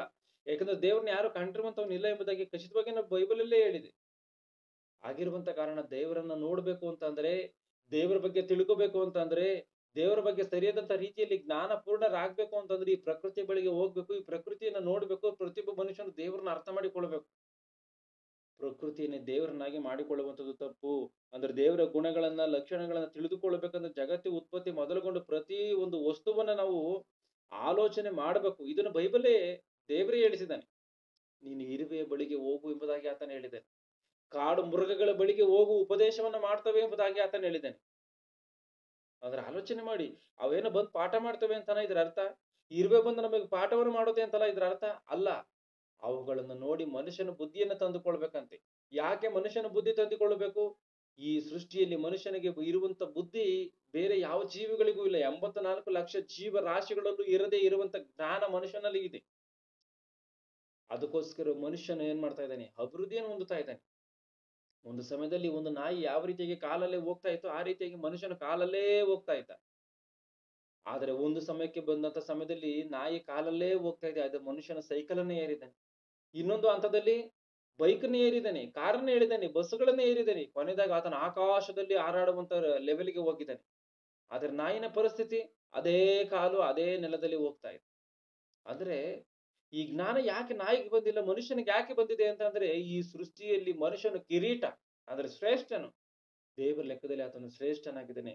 ಕೀರ್ತನೆ 8:5 ಬರೆಯಲ್ಪಟ್ಟಿರುವಂತ ಮಾತಿಗೆ ಅನುಸಾರವಾಗಿ ದೇವದೂತರಿಗಿಂತ ಸ್ವಲ್ಪವೇ ಕಡಿಮೆಯಾಗಿ ಮಾಡಿದೆಯಲ್ಲ ಎಂಬುದಾಗಿ ಆಗಿರುವಂತ ಕಾರಣ ಆತನು ದೇವದೂತರಿಗಿಂತ ಸ್ವಲ್ಪವೇ ಕಡಿಮೆಯಾಗಿ ಮಾಡಲ್ಪಟ್ಟಂತ, ಶ್ರೇಷ್ಠ ರೀತಿಯಲ್ಲಿ ಮಾಡಲ್ಪಟ್ಟಂತ, ತನ್ನ ಹೋಲಿಕೆಯಲ್ಲಿ ಮಾಡಲ್ಪಟ್ಟಂತ ಮನುಷ್ಯನಿಗೆ ಅಂತ ಜ್ಞಾನ ಇರ್ಬೇಕ ಬಿಟ್ರೆ ಯಾವ ಜೀವರಾಶಿಗಳಿಗಂತ ಜ್ಞಾನ ಇರಂಗಿಲ್ಲ.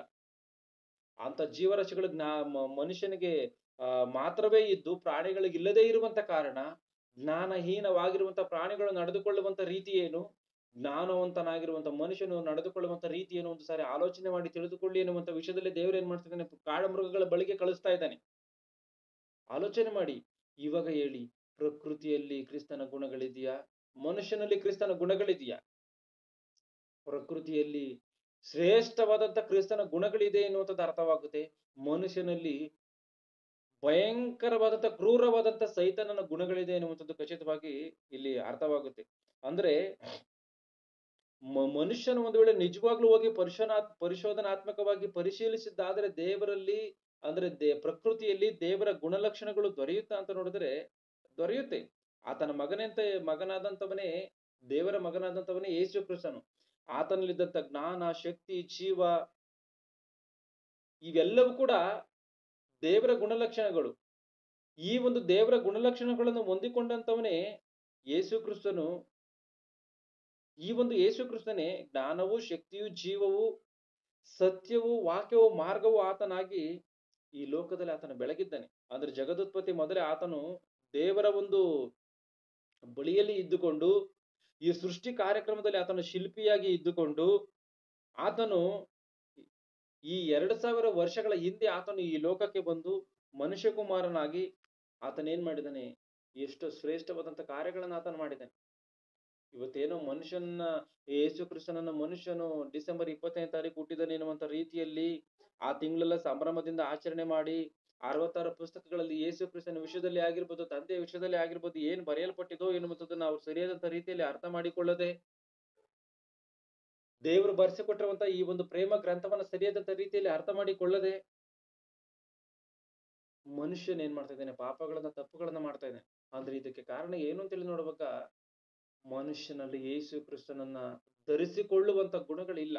ಯೇಸು ಕ್ರಿಸ್ತನಲ್ಲಿ ಇದ್ದಂತ ಗುಣಗಳಿಲ್ಲದೆ ಇರುವಂತ ಕಾರಣವೇ, ಯೇಸು ಕ್ರಿಸ್ತನಲ್ಲಿ ದೇವರ ಗುಣಗಳಿದ್ದಂತ ಕಾರಣವೇ ಆತನ ಭಕ್ತಿಯಿಂದ ಜೀವಿಸಿದ್ದಾನೆ. ದೇವರಲ್ಲಿ ಕ್ಷಮಿಸಿ, ಯೇಸು ಕ್ರಿಸ್ತನಲ್ಲಿ ದೇವರ ಗುಣಗಳಿದ್ದಂತ ಕಾರಣವೇ ಆತನು ವಾಕ್ಯ ಪಠನವನ್ನ ಮಾಡಿದ್ದಾನೆ. ಅಂದ್ರೆ ತಂದೆಯ ಮಾತುಗಳನ್ನ ಆತನ ಜ್ಞಾಪಕಕ್ಕೆ ತೆಗೆದುಕೊಂಡಿದ್ದಾನೆ. ಸಭಾ ಮಂದಿರಗಳಲ್ಲಿ ಆತನು ಯೆಶಾಯನ ಗ್ರಂಥವನ್ನ ಕೊಟ್ಟರು ಎಂಬುದಾಗಿದೆ. ಅಂದ್ರೆ ಆ ಯೆಶಾಯನ ಗ್ರಂಥವನ್ನ ಕೊಡ್ತಿದ್ದಂಗೆ ಆತನ ಏನ್ ಮಾಡಿದ್ದಾನೆ? ಬಿಚ್ಚಿ ಅದನ್ನ ಓದಿದ್ದಾನೆ. ಆದ್ರೆ ದೇವರ ಶಾಸ್ತ್ರಗಳಲ್ಲಿ ಏನನ್ನ ಬರೆಸಿದ್ದಾರೆ ಅನ್ನುವಂಥದ್ದನ್ನ ಆತನು ಓದಿದ್ದಾನೆ. ಮನುಷ್ಯನಿಗೆ ಜ್ಞಾಪಕವನ್ನ ತಂದು ಕೊಟ್ಟಿದ್ದಾನೆ. ಇವೆಲ್ಲವನ್ನ ನಾವು ಗಮನಿಸಬೇಕು. ಈ ಒಂದು ಬೈಬಲ್ ಎನ್ನುವಂಥದ್ದು ಯಾವುದೋ ಒಬ್ಬ ಪ್ರಿಯತಮಿಯ ಮುದ್ದೆ ಬರೆದಿರುವಂತ ಒಂದು ಪುಸ್ತಕವಲ್ಲ. ಇದು ಸಾಕ್ಷಾತ್ ಸೃಷ್ಟಿಕರ್ತನ ಮೂಲಕವಾಗಿ ಸೃಷ್ಟಿಕರ್ತನ ಜ್ಞಾನದಿಂದಲೇ ಬರೆಯಲ್ಪಟ್ಟಂತ ಒಂದು ಗ್ರಂಥ ಆಗಿರುವಂತ ಕಾರಣ ಇವೆಲ್ಲವನ್ನ ಸರಿಯಾದಂತ ರೀತಿಯಲ್ಲಿ ಅರ್ಥ ಮಾಡಿಕೊಂಡ್ರೆ ಮಾತ್ರವೇ ಈ ಒಂದು ಕ್ರಿಸ್ತನನ್ನು ಧರಿಸಿಕೊಳ್ಳುವುದಕ್ಕೆ ಸಾಧ್ಯ. ದೇವರ ಗುಣಲಕ್ಷಣಗಳನ್ನು ಧರಿಸಿಕೊಳ್ಳುವುದಕ್ಕೆ ಸಾಧ್ಯ ಎನ್ನುವಂಥದ್ದನ್ನ ನಾವು ಖಚಿತವಾಗಿ ಅರ್ಥ ಮಾಡಿಕೊಳ್ಳಬೇಕು. ಈ ಒಂದು ಪ್ರಕೃತಿ ಎನ್ನುವಂಥದ್ದು ಕ್ರಿಸ್ತನ ಧರಿಸಿಕೊಳ್ಳುವುದಕ್ಕೆ ಕಾರಣವೇನು ಎನ್ನುವಂಥದ್ದನ್ನು ನೋಡುವಂತದ್ದಾದ್ರೆ 1 ಕೊರಿಂಥ 2:27 ಸರಿಯಾದಂತ ರೀತಿಯಲ್ಲಿ ಓದಿ. 1 ಕೊರಿಂಥ 2ನೇ ಅಧ್ಯಾಯ 7ನೇ ವಚನ. ಇದುವರೆಗೆ ಗುಪ್ತವಾಗಿದ್ದ ಸತ್ಯಾರ್ಥವನ್ನು ತಿಳಿಸುವಲ್ಲಿ ದೇವರ ಜ್ಞಾನವನ್ನು ಹೇಳುತ್ತೇನೆ. ಅದು ಯಾವುದೆಂದರೆ, ದೇವರು ನಮ್ಮ ಮಹಿಮೆಗಾಗಿ ಲೋಕೋತ್ಪತ್ತಿಗಿಂತ ಮೊದಲೇ ನೇಮಿಸಿ ಇದುವರೆಗೆ ಮರೆಮಾಡಿದ ಜ್ಞಾನವೇ.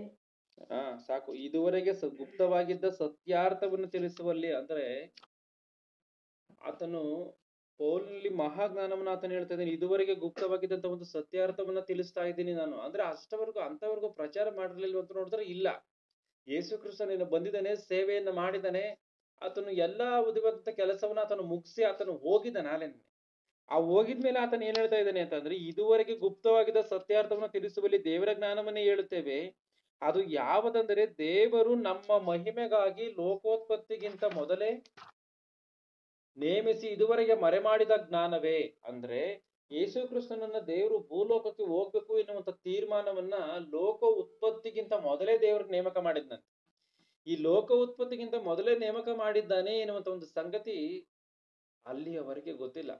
ಅದಕ್ಕೋಸ್ಕರ ಆತನ ಏನ್ ಹೇಳ್ತಾ ಇದ್ದಾನೆ, ಇದು ಲೋಕೋತ್ಪತ್ತಿಗಿಂತ ಮೊದಲೇ ದೇವರು ನೇಮಕ ಮಾಡಿದ್ದಾನೆ ಅಂತ ಹೇಳಿ ಇದುವರೆಗೆ ಮರೆ ಮಾಡಿರುವಂತ ಜ್ಞಾನವನ್ನು ತಿಳಿಸ್ತಾ ಇದ್ದೀನಿ ಎಂಬುದಾಗಿ ಆತನ ಹೇಳ್ತೇನೆ.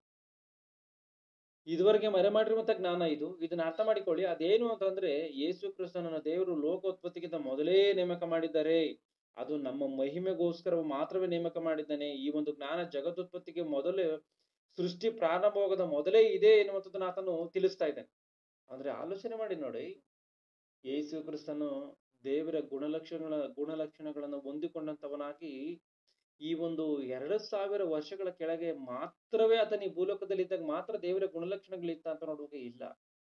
ಆತನ ಸೃಷ್ಟಿ ಆದಂದಿನಿಂದಲೂ, ಭೂಮಿಯ ಆಕಾಶಗಳು ನಿರ್ಮಾಣವಾಗುವುದಕ್ಕಿಂತ ಮುಂಚಿನಿಂದಲೂ ದೈವತ್ವವು, ಗುಣಲಕ್ಷಣಗಳು ಅಂದ್ರೆ ದೇವರ ಒಂದು ಲಕ್ಷಣಗಳು ಆತನಲ್ಲಿ ಇದೆ ಎನ್ನುವಂಥದ್ದು ಖಚಿತವಾಗಿ ಅರ್ಥವಾಗಿ ಹೋಗುತ್ತೆ. ಯಾಕೆ ಅಂತಂದ್ರೆ, ಯೋಹಾನ ಸುವಾರ್ತೆ 1ನೇ ಅಧ್ಯಾಯ 1ರಿಂದ 3ನೇ ವಚನದಲ್ಲಿ ನೋಡುವಂತದ್ದಾದರೆ, ಉಂಟಾಗಿರುವ ವಸ್ತುಗಳಲ್ಲಿ ಆತನಲ್ಲದೆ ಒಂದಾದ್ರೂ ಉಂಟಾಗಿಲ್ಲ ಎಂಬುದಾಗಿ ಇದೆ. ಇಬ್ರಿಯರಿಗೆ 1ನೇ ಅಧ್ಯಾಯ 2ನೇ ವಚನದಲ್ಲಿ ಈತನ ಮೂಲಕವೇ ಜಗತ್ತನ್ನ ಉಂಟು ಮಾಡಿದನು ಎಂಬುದಾಗಿ ಇದೆ. ಅಂದ್ರೆ ಈ ಸೃಷ್ಟಿಯಲ್ಲಿ ಈ ಪ್ರತಿಯೊಂದು ಅಣು ಉಂಟಾಗ್ಬೇಕು ಅಂದ್ರೂ ಯೇಸು ಕ್ರಿಸ್ತನು ಬೇಕೇ ಬೇಕಂತ ನೋಡಿದ್ರೆ ಆತನ ಬೇಕೇ ಬೇಕು. ಇದನ್ನ ಚೆನ್ನಾಗಿ ನಾವಿಲ್ಲಿ ಅರ್ಥ ಮಾಡ್ಕೋಬೇಕು. ಅಂದ್ರೆ ಈ ವಾಕ್ಯಗಳ ಪ್ರಕಾರ ಯೇಸುವಿನಿಂದಲೇ ಇಡೀ ಪ್ರಕೃತಿ ಉಂಟಾಯಿತು ಅಂತ ಹೇಳಿ, ಈ ವಾಕ್ಯವಾದಂತ ಯೇಸು ಪ್ರಾರಂಭದಿಂದಲೂ ಇದ್ದಾರೆ, ಈಗ ನಮ್ಮ ಮಧ್ಯದಲ್ಲಿ ವಾಕ್ಯ ರೂಪದಲ್ಲೂ ಕೂಡ ಈಗಲೂ ಕೂಡ ಇದ್ದಾರೆ ಎನ್ನುವಂಥದ್ದನ್ನು ನಾವಿಲ್ಲಿ ಅರ್ಥ ಮಾಡಿಕೊಳ್ಳಬೇಕು. ಅಂದ್ರೆ ಯೇಸು ಕ್ರಿಸ್ತನೇನೋ ಈ ಮಾತುಗಳನ್ನು ಹೇಳಿ ಆತನ ಹೊರಟೋಗಿದ್ದಾನೆ ಅಂತ ಅಂದ್ರೆ ನಮ್ಮ ಮಧ್ಯದಲ್ಲಿ ಯಾರು ಇಲ್ಲ ಅಂತ ಅಲ್ಲ. ಮತ್ತಾಯನ ಬರೆದ ಸುವಾರ್ತೆ 28ನೇ ಆತನು ಕೊನೆಯದಾಗಿ ಆತನ ಹೇಳ್ತಾನೆ, ನಾನ್ ನಿಮ್ಮನ್ನ ಒಂಟಿಗನಾಗಿ ಬಿಡಲ್ಲ, ಯುಗದ ಸಮಾಪ್ತಿಯ ಜೊತೆಯಲ್ಲೂ ಕೂಡ, ಯುಗದ ಸಮಾಪ್ತಿಯವರೆಗೂ ಕೂಡ ನಿಮ್ಮ ಜೊತೆಯಲ್ಲಿ ಇರ್ತೀನಿ ಅಂತ. ಆತನ ಯಾವ ರೀತಿಯಾಗಿ ಜೊತೆಯಲ್ಲಿ ಇರ್ತಾನೆ ಅಂದ್ರೆ, ಈ ವಾಕ್ಯ ರೂಪದಲ್ಲಿ ಆತನು ಜೊತೆಯಾಗಿ ಇರ್ತಾನೆ. ಅಂದ್ರೆ ಇವತ್ತು ನಾವು ಯಾವುದೇ ಕಷ್ಟಗಳು ಬಂತು, ಬಾಧೆಗಳು ಬಂತು, ಶೋಧನೆಗಳು ಬಂತು, ಪಾಪ ಮಾಡುವಂತ ಅವಕಾಶಗಳು ಬಂತು, ಪಾಪ ಮಾಡುವಂತ ಒಂದು ಸಮಯಗಳು ಬಂದ್ಬಿಡ್ತು ಅಂತ ಅಂದ್ರೆ, ಆದ್ರಿಂದ ಯಾರ ಸಹಾಯವನ್ನು ತೆಗೆದುಕೊಂಡು ಅದನ್ನ ಬಲಪಡಬೇಕು ಅಂದ್ರೆ ದೇವರ ಸಹಾಯವನ್ನೇ. ಈಗ ಯೇಸು ಕ್ರಿಸ್ತನ ಪರಿಶುದ್ಧವಾದಂತಹ ಜೀವನವನ್ನು ಜೀವಿಸಿದ್ದಾನೆ, ಆತನಂತೂ ಈ ಭೂಲೋಕದಲ್ಲಿ ಇಲ್ಲ. ಆತರ ಯಾವ ರೀತಿಯಾಗಿ ನಾವು ಸಹಾಯವನ್ನು ತೆಗೆದುಕೋಬೇಕು ಅಂತ ಅಂದ್ರೆ, ಯೇಸು ಕ್ರಿಸ್ತನ ಹೇಳಿರುವಂತ ಮಾತುಗಳು, ಯೇಸು ಕ್ರಿಸ್ತನ ಬೋಧನೆ ಮಾಡಿರುವಂತ ಮಹಾಜ್ಞಾನವನ್ನು ನಾವು ಇವತ್ತಿಗೂ ತೆಗೆದು ನೋಡಿದ್ರೆ ಅದರಿಂದ ಬಲಪಟ್ಟು ಬಿಡ್ತೇವೆ. ಯೇಸು ಕ್ರಿಸ್ತನ ಇದ್ದಂತ ಗುಣವೇ ಇವೆಲ್ಲವನ್ನ ಮಾಡೋದಕ್ಕೆ ಕಾರಣ. ಅಂದ್ರೆ ಆ ಗುಣಗಳು ಯಾರು? ದೇವರವು. 1 ಕೊರಿಂಥ 1:18 ಶಿಲುಬೆಯ ವಿಷಯವಾದಂತಹ ಮಾತು ನಾಶನದ ಮಾರ್ಗದಲ್ಲಿರುವ ಹುಚ್ಚು ಮಾತಾಗಿದೆ, ರಕ್ಷಣೆಯ ಮಾರ್ಗದಲ್ಲಿರುವ ನಮಗಾದರೂ ದೇವರ ಶಕ್ತಿಯಾಗಿದೆ ಎಂಬುದಾಗಿದೆ. ಅಂದ್ರೆ ಈ ಶಿಲುಬೆಯ ವಿಷಯವಾದಂತ ಮಾತು ಅಂತ ಅಂದ್ರೆ ಈ ಒಂದು ಜ್ಞಾನ, ಅಂದ್ರೆ ಯೇಸು ಕ್ರಿಸ್ತನೇ ಜ್ಞಾನ ಆಗಿರುವಂತ ಕಾರಣ, ಈ ಒಂದು ಜ್ಞಾನದ ಮೂಲಕ ಪ್ರಕೃತಿ ಉಂಟು ಮಾಡಲ್ಪಟ್ಟಿದ್ಯಾ ಅಂತ ನೋಡಿದ್ರೆ ಹೌದು, ಉಂಟು ಮಾಡಲ್ಪಟ್ಟಿದೆ. ಯಾಕೆ ಅಂತಂದ್ರೆ ಯೇಸು ಕ್ರಿಸ್ತನ ಜ್ಞಾನ ಎಂಬುದಾಗಿ 1 ಕೊರಿಂಥ 1:24 ವಚನದಲ್ಲಿ ಖಚಿತವಾಗಿ ಇದೆ. ಈ ಜ್ಞಾನದ ಮೂಲಕವಾಗಿ ಇಡೀ ಸೃಷ್ಟಿ ಉಂಟಾಗಿರುವಂತ ಕಾರಣವೇ ಯಥಾ ಪ್ರಕಾರವಾಗಿ, ಅಂದ್ರೆ ಸರಿಯಾದಂತ ರೀತಿಯಲ್ಲಿ ತಿರುಗುತ್ತಾ, ಸರಿಯಾದಂತ ರೀತಿಯಲ್ಲಿ ಕೆಲಸವನ್ನ ಮಾಡ್ತಾ, ಸರಿಯಾದಂತ ರೀತಿಯಲ್ಲಿ ಅದು ಇರುವುದಕ್ಕೆ ಸಾಧ್ಯವಾಗಿದೆ. ಅಂದ್ರೆ ಪ್ರಕೃತಿ ಯಾವ ರೀತಿಯಾಗಿ ಕ್ರಿಸ್ತನನ್ನು ಧರಿಸಿಕೊಂಡಿದೆ ಅಂದ್ರೆ ಜ್ಞಾನದ ಮೂಲಕವಾಗಿ ಅದು ಉಂಟಾಗಿರುವಂತ ಕಾರಣ. ಅಂದ್ರೆ ಕ್ರಿಸ್ತನ ಮೂಲಕವಾಗಿ ಅದು ಉಂಟಾಗಿರುವಂತ ಕಾರಣ ಕ್ರಿಸ್ತನನ್ನು ಧರಿಸಿಕೊಂಡಿದೆ ಅಂತ ಹೇಳಿ ಸರಿಯಾದಂತ ರೀತಿಯಲ್ಲಿ ಅರ್ಥ ಮಾಡಿಕೊಳ್ಬೇಕು. ಅಂದ್ರೆ ಪ್ರಕೃತಿಗೆ ಜ್ಞಾನವಿದೆಯಾ ಅಂತ ನೋಡುವಾಗ ಜ್ಞಾನ ಇದೆ. ಆ ಜ್ಞಾನ ಯಾರು? ಯೇಸು ಕ್ರಿಸ್ತನೇ. ಅಂದ್ರೆ ಯೇಸು ಕ್ರಿಸ್ತನು ಆ ಉಂಟು ಅಂದ್ರೆ ಈ ಯೇಸು ಕ್ರಿಸ್ತನು ಜ್ಞಾನವಾಗಿದ್ದಂತ ಸಮಯದಲ್ಲಿ, ಆ ಜ್ಞಾನದ ಮೂಲಕವಾಗಿ ಇಡೀ ಸೃಷ್ಟಿ ಉಂಟಾಗಿರುವಂತ ಸಮಯದಲ್ಲಿ, ಸೃಷ್ಟಿಯಲ್ಲಿ ಉಂಟು ಮಾಡಲ್ಪಟ್ಟಿರುವಂತ ದೇವರ ಅಂದ್ರೆ ಕ್ರಿಸ್ತನ ಜ್ಞಾನ ಎನ್ನುವಂಥದ್ದಿದೆ. ಅದಕ್ಕೋಸ್ಕರವೇ ಯಾವುದೇ ತಪ್ಪುಗಳು ಇಲ್ಲದಂತ ರೀತಿಯಲ್ಲಿ, ಲೋಪಗಳಿಲ್ಲದಂತ ರೀತಿಯಲ್ಲಿ ಈ ಭೂಮಿ, ಈ ಪ್ರಕೃತಿ ಕೆಲಸ ಮಾಡ್ತಾ ಇದೆ. ಒಂದ್ ವೇಳೆ ನಿಮ್ಗೊಂದು ಡೌಟ್ ಬರ್ಬೋದು, ಭೂಕಂಪಗಳಾಗುತ್ತೆ, ಪ್ರವಾಹಗಳಾಗುತ್ತೆ, ಸುನಾಮಿಗಳು ಎದ್ದೇಳುತ್ತೆ, ಇವೆಲ್ಲವೂ ಪ್ರಕೃತಿಯಲ್ಲಿ ವ್ಯತ್ಯಾಸಗಳಾಗಿ ಕಂಡು ಬರ್ತಾ ಇದೆಯಲ್ಲ ಅಂತ ಹೇಳಿ ನೀವು ಅಂದ್ಕೋಬಹುದು. ಒಂದ್ಸಾರಿ ಆಲೋಚನೆ ಮಾಡಿ, ಈ ಪಂಚಭೂತಗಳೆಲ್ಲವೂ ಕೂಡ ಮನುಷ್ಯನ ಸೇವೆಗೋಸ್ಕರವೇ ದೇವರು ನೇಮಕ ಮಾಡಿದ್ರು. ಪಂಚಭೂತಗಳೆಲ್ಲ ದೇವರ ಸೇವೆಗೋಸ್ಕರ ಅಲ್ಲ, ಮನುಷ್ಯನ ಸೇವೆಗೋಸ್ಕರ. ಈ ಒಂದು ಮನುಷ್ಯನಿಗೆ ಸೇವೆಯನ್ನ ಮಾಡ್ತಾ ದೇವರನ್ನ ಇವರು ಮಹಿಮೆ ಪಡಿಸ್ಬೇಕು. ಖಚಿತವಾಗಿ ಇಲ್ಲಿ ಅರ್ಥ ಮಾಡಿಕೊಳ್ಳಿ. ಇವತ್ತು ಭೂಲೋಕಕ್ಕೆ ಹೋಗಿ ಯಾವುದೋ ಒಂದು ಕೆಲಸವನ್ನ ದೇವದೂತರ ಮಾಡಿ ಬರ್ಬೇಕು ಅಂದ್ರೆ ಅದು ದೇವರಿಗೆ ಅವಶ್ಯಕತೆ ಇಲ್ಲ, ಮನುಷ್ಯನಿಗೆ ಅವಶ್ಯಕತೆ ಇದೆ. ಆ ಒಂದು ಕೆಲಸ ಮನುಷ್ಯನಿಗೆ ಅವಶ್ಯಕತೆ ಇರುವಂತ ಕಾರಣವೇ ದೇವದೂತರನ್ನ ಕಳಿಸಿ ಮಾಡ್ತಾ ಇದ್ದಾನೆ ದೇವರು. ಆಗಿರುವಂತ ಕಾರಣ ಇವರೆಲ್ಲರೂ ಕೂಡ ತಮ್ಮ ಸೇವೆಗೋಸ್ಕರ ಉಂಟು ಮಾಡಲ್ಪಟ್ಟಂತ ಸೇವಕರ ಅಂತ ನೋಡುವಾಗ, ಇಬ್ರಿಯರಿಗೆ ಬರೆದ ಪುಸ್ತಕ 1ನೇ ಅಧ್ಯಾಯ 14ನೇ ವಚನದಲ್ಲಿ ಊಳಿಗದ ಆತ್ಮಗಳು ಎಂಬುದಾಗಿ ಇದೆ. ರಕ್ಷಣೆಯನ್ನು ಬಾಧ್ಯವಾಗಿ ಒಂದೂವರೆ ಸೇವೆಗೋಸ್ಕರ ಕಳುಹಿಸಲ್ಪಡುವಂತ ಊಳಿಗದ ಆತ್ಮಗಳಲ್ಲವೋ ಎಂಬುದಾಗಿ. ಅಂದ್ರೆ ಊಳಿಗದ ಆತ್ಮಗಳು ಅಂದ್ರೆ ಸೇವಕರು ಅಂತ. ಈ ಈ ಸೇವೆಯನ್ನ ಮಾಡುವಂತ ಈ ಒಂದು ಸೇವಕರೇ ಕೇಡನ್ನು ಮಾಡುವಂತ ರೀತಿಯಲ್ಲಿ ಸಿದ್ಧರಾಗಿದ್ದಾರೆ ಅಂತ ಅಂದ್ರೆ, ಪ್ರಕೃತಿಯಲ್ಲಿ ವ್ಯತ್ಯಾಸವಾ, ದೂತರಲ್ಲಿ ವ್ಯತ್ಯಾಸವಾ? ಅಂದ್ರೆ ದೂತರ ತಪ್ಪ, ಮನುಷ್ಯರ ತಪ್ಪ? ಇದು ಮನುಷ್ಯರದೇ ತಪ್ಪು. ಯಾಕೆ ಅಂತಂದ್ರೆ, ದೇವರು ಹೇಳಿದಂತ ಕೆಲಸವನ್ನ ಮಾಡುವಂತದ್ರಲ್ಲಿ ಪ್ರಕೃತಿ ಆವತ್ತಿನಿಂದ ಇವತ್ತಿನವರೆಗೂ, ಉಂಟಾದಂದಿನಿಂದ ಇವತ್ತಿನವರೆಗೂ, ಮುಂದೆಯೂ ಕೂಡ ಈ ಭೂಮಿ ಆಕಾಶಗಳು ಇರುವಂತ ಸಮಯದವರೆಗೂ ಕೂಡ ದೇವರ ಮಾತುಗೆ ಅನುಸಾರವಾಗಿಯೇ ಬದುಕ್ತವೆ. ಅಂದ್ರೆ ಒಂದು ಸಮಯದಲ್ಲಿ ದೇವರ ಮಾತುಗಳಿಗೆ ಅನುಸಾರವಾಗಿಯೇ ಬದುಕೊಳ್ತಾ ಬಂದಿದೆ, ಯಾವುದೇ ಹಾನಿ ಮಾಡದಂತ ರೀತಿಯಲ್ಲಿ. ಆದ್ರೆ ಒಂದು ಸಮಯದಲ್ಲಿ ಕೇಡನ್ನು ಮಾಡಿದೆ ಅಂತ ಅಂದ್ರೆ ಇವುಗಳ ಸ್ವಇಚ್ಛೆಯಿಂದ ಇದನ್ನು ನಡೆದಿಲ್ಲ. ನೋಹನ ಕಾಲದಲ್ಲಿ ಜಲಪ್ರಳಯ ಎನ್ನುವಂಥದ್ದು ಉಂಟಾಗಿದೆ ಅಂತ ಅಂದ್ರೆ, ಆ ಜಲಾಧಿಪತಿಯಾದಂತ ದೂತನು ಪ್ರಕಟಣೆ ಗ್ರಂಥ 16-15 ವಚನದ ವಚನಕ್ಕನುಸಾರವಾಗಿ ಆ ಒಂದು ಜಲಾಧಿಪತಿಯಾದಂತ ದೂತರು ಒಂದು ವೇಳೆ ನೀರನ್ನೆಲ್ಲ ಬರುವಂತ ರೀತಿಯಲ್ಲಿ ಮಾಡಿ ಆತನು ಭೂಮಿಯನ್ನು ನಾಶ ಮಾಡಿದ್ದಾನೆ ಅಂತ ಅಂದ್ರೆ, ಇದಕ್ಕೆ ಕಾರಣ ದೇವ್ರೆ. ಆದ್ರೆ ದೇವ್ರು ಇದನ್ನ ಹೇಳಿದಕ್ಕೋಸ್ಕರ ಮಾಡಿದ, ದೇವ್ರು ಇದನ್ನ ಹೇಳಿದಕ್ಕೋಸ್ಕರವೇ ಅದನ್ನು ಮಾಡಿದ್ದಾನೆ. ಅಂದ್ರೆ ದೇವ್ರು ಈ ರೀತಿಯಾದಂತ ತೀರ್ಮಾನ ಮಾಡೋದಕ್ಕೆ ಕಾರಣ ಯಾರು? ಮನುಷ್ಯನೇ. ಅಂದ್ರೆ ಮನುಷ್ಯನ ಮಾಡಿದಂತ ಪಾಪಕ್ಕೆ ದೇವ್ರು ಏನ್ ಮಾಡಿದಾನೆ, ಇಂಥ ಶಿಕ್ಷೆಯನ್ನು ಕೊಟ್ಟಿದ್ದಾನೆ ಅನ್ನೋದನ್ನ ಖಚಿತವಾಗಿ ಅರ್ಥ ಮಾಡಿಕೊಳ್ಬೇಕು. ಅಂದ್ರೆ ಈ ಪ್ರಕೃತಿ ಎಲ್ಲವೂ ಕೂಡ ಎಲ್ಲಾ ಕಾಲಗಳಲ್ಲಿ ದೇವರ ಮಾತುಗಳನ್ನು ನೆರವೇರಿಸುವಂತ ರೀತಿಯಲ್ಲಿ ಅದು ಖಚಿತವಾಗಿ ನಡ್ಕೊಂಡ್ ಬರ್ತಾ ಇದೆ. ಕೇಡನ್ನು ಮಾಡುವಂತ ಹೇಳುತ್ತಾ ಕೇಡನ್ನು ಮಾಡುತ್ತೆ, ಒಳ್ಳೇದನ್ನು ಮಾಡುವಂತ ಹೇಳುತ್ತಾ ಒಳ್ಳೇದನ್ನು ಮಾಡುತ್ತೆ. ಪ್ರಕೃತಿಯಲ್ಲಿ ಯಾವ ಲೋಪಗಳಿಲ್ಲ. ಅದು ಕ್ರಿಸ್ತನನ್ನು ಧರಿಸಿಕೊಂಡಿದೆ. ಕ್ರಿಸ್ತನ್ ಮತ್ತೆ ಈ ರೀತಿಯಾಗಿ ಹಾನಿ ಮಾಡಿದ್ವಲ್ಲ, ಇವು ಹಾನಿ ಮಾಡ್ತಾ ಇದೆಯಲ್ಲ ಅಂತ ಅಂದ್ರೆ, ಕ್ರಿಸ್ತನು ಕೂಡ ಹಾನಿ ಮಾಡುವಂತ ರೀತಿಯಲ್ಲಿ ಆತನು ಬರ್ತಾನೆ. ಆದ್ರೆ ಎರಡನೇ ಬರುವಿಕೆಯಲ್ಲಿ ಆತನು ರಕ್ಷಕನಾಗಿ ಬರಲ್ಲ, ಆತನು ಶಿಕ್ಷಕನಾಗಿ ಬರ್ತಾನೆ. ಇದನ್ನು ಚೆನ್ನಾಗಿ ಗಮನಿಸಬೇಕು. ಯೇಸು ಕ್ರಿಸ್ತನಿಗೆ ಪ್ರೀತಿಮಯನು, ದಯಾಮಯನು, ಯಾವ ರೀತಿಯಾಗಿ ಬದುಕಬಹುದು, ಯಾವ ರೀತಿಯಾಗಿ ಏನ್ ಬೇಕಾದ್ರೂ ಮಾಡ್ಬೋದು ಅಂತ ಅಂದ್ರೆ, ನೀನು ಈ ಶರೀರದೊಂದಿಗೆ ನಿನ್ನ ಆತ್ಮವು ಇರುವಂತ ಮಟ್ಟಿಗೆ ಮಾತ್ರವೇ ಕ್ಷಮಾಪಣೆ. ಒಂದು ವೇಳೆ ನೀನು ಪಾಪಿಯಾಗಿ ಲೋಕವನ್ನ ಬಿಟ್ಟು ಭಯಂಕರವಾದಂತ ದುರ್ಗತಿ, ಸಾಮಾನ್ಯವಾದಂತ ದುರ್ಗತಿ ಅಲ್ಲವೇ ಅಲ್ಲ, ಭಯಂಕರವಾದಂತ ದುರ್ಗತಿ ಬರುತ್ತೆ. ಎಷ್ಟರ ಮಟ್ಟಿಗೆ ಅಂದ್ರೆ, ಸಾಯದಂತ ಆತ್ಮಕ್ಕೆ ಅಳಿಯದಂತ ಶಿಕ್ಷೆಗೆ ಹೋಗುವಂತ ದುರ್ಗತಿಗೆ ಯೇಸು ಕ್ರಿಸ್ತನೇ ಮಾಡ್ತಾನಿದ್ದಾನೆ. ಯೇಸು ಕ್ರಿಸ್ತನ ತೀರ್ಪನ್ನ ಮಾಡ್ತಾನೆ. ಧರ್ಮವನ್ನ ಮೀರಿ ನಡೆಯುವವರು ನೀವು ಯಾರು ನನಗೆ ಗೊತ್ತಿಲ್ಲ ಎಂಬುದಾಗಿ ಆತನ ಹೇಳ್ತಾನೆ. ಅಂದ್ರೆ ಪ್ರೀತಿಮಯನು ಕ್ರೂರನಾಗೋದ್ನ? ಪ್ರಾಣ ಕೊಟ್ಟಂತವನು ಕ್ರೂರನಾಗೋದ್ನ? ಆಲೋಚನೆ ಮಾಡಿ. ಯೇಸು ಕ್ರಿಸ್ತನ ಅದಕ್ಕೆ ಎಚ್ಚರಿಕೆಯ ಮಾತುಗಳನ್ನ ಹೇಳಿದ್ದಾನೆ. ನಾನು ಭೂಮಿ ಮೇಲೆ ಸಮಾಧಾನವನ್ನು ಉಂಟು ಮಾಡೋದಕ್ಕೋಸ್ಕರ ಬಂದಿದ್ದೇನೆ ಅಂತ ಹೇಳಿ ನೀವು ಹೊಂದ್ಕೊಳಕ್ ಹೋಗ್ಬೇಡ್ರಿ ಅಂತ. ಭೂಮಿ ಮೇಲೆ ನಾನು ಖಡ್ಗವನ್ನು ಹಾಕೋದಕ್ಕೋಸ್ಕರ ಬಂದಿದ್ದೀನಿ ಎಂಬುದಾಗಿ ಆತನ ಹೇಳಿದ್ದಾನೆ. ಆಲೋಚನೆ ಮಾಡಿ. ಜ್ಞಾನೋಕ್ತಿಗಳು 8:30 ಖಚಿತವಾಗಿ ಏನಿದೆ? ನಾನು ಆತನ ಹತ್ತಿರ ಶಿಲ್ಪಿಯಾಗಿದ್ದುಕೊಂಡು ಪ್ರತಿದಿನವೂ ಆನಂದಿಸುತ್ತಾ ಯಾವಾಗಲೂ ಆತನ ಮುಂದೆ ವಿನೋದಿಸುತ್ತಾ ಇದ್ದೇನೋ ಎಂಬುದಾಗಿದೆ. ಅಂದ್ರೆ ಇಲ್ಲಿ ಹೇಳ್ಪಡುತ್ತಿರುವಂತ ಮಾತು ಯೇಸು ಕ್ರಿಸ್ತನ ಕುರಿತಾಗಿರೋದಂತ ನೋಡುವಂತಂದ್ರೆ, ಯೇಸು ಕ್ರಿಸ್ತನ ವಿಷಯದಲ್ಲಿ ಮಾತನಾಡ್ತಿರುವಂತ ಮಾತೇ ಇದು.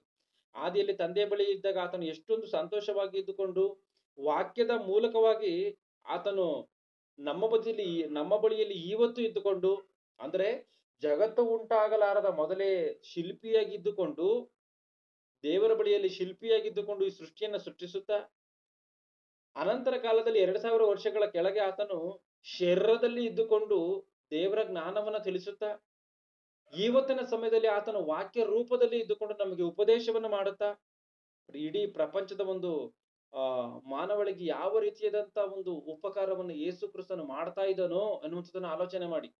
ಇಷ್ಟು ಮಾತ್ರವೇ ಅಲ್ಲದೆ ಇವತ್ತು ಮಹಾಯಾಜಕನಾಗಿ ನಮ್ಮ ಒಂದು ಪ್ರಾರ್ಥನೆಗಳನ್ನ ದೇವರಿಗೆ ಆತನು ಜ್ಞಾಪಕ ಪಡಿಸುತ್ತಾ, ನಮ್ಮ ವಿಷಯದಲ್ಲಿ ಆತನು ದೇವರಿಗೆ ವಿಜ್ಞಾಪನೆ ಮಾಡಿಕೊಳ್ಳುತ್ತಾ ಎಲ್ಲ ರೀತಿಯಾದಂತಹ ಉಪಕಾರಗಳನ್ನ ಆತನು ಮಾಡ್ತಾ ಇದ್ದಾನೆ. ಒಂದು ವೇಳೆ ಆತನು ಬರುವಂತ ಗಳಿಕೆ ಆತನಿಗೆ ತಿಳಿದಿದ್ರೆ ಅದನ್ನು ಕೂಡ ಹೇಳಿಬಿಡ್ತಿದ್ದ. ಯೇಸು ಕ್ರಿಸ್ತನ ಅದನ್ನು ಕೂಡ ಹೇಳಿಬಿಡ್ತಿದ್ದ, ಇಂಥ ಒಂದು ಸಮಯದಲ್ಲಿ ನಾನು ಬರ್ತೀನಿ ಅಂತನ. ಆದ್ರೆ ದೇವರು ಆತನ ಗುಣಗಳನ್ನ ಅರ್ಥ ಮಾಡಿಕೊಂಡಿದ್ದಂತ ಕಾರಣವೇ ದೇವರು ಅದನ್ನು ಮರೆ ಮಾಡಿಬಿಟ್ಟಿದ್ದಾನೆ. ಅಂದ್ರೆ ಯೇಸು ಕ್ರಿಸ್ತನಿಗೂ ಕೂಡ ತಿಳಿಯದಂತ ರೀತಿಯಲ್ಲಿ ಮಾಡಿದ್ದಾನೆ. ಆಲೋಚನೆ ಮಾಡಿ ನೋಡ್ಬೇಕು.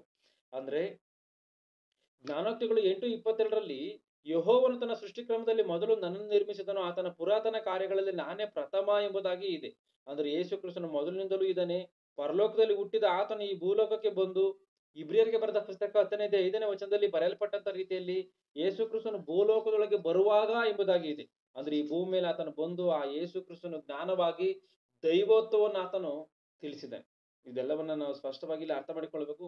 ಯಾಕೋಬನ ಗ್ರಂಥ 3:15 ವಚನವನ್ನು ಓದಿ.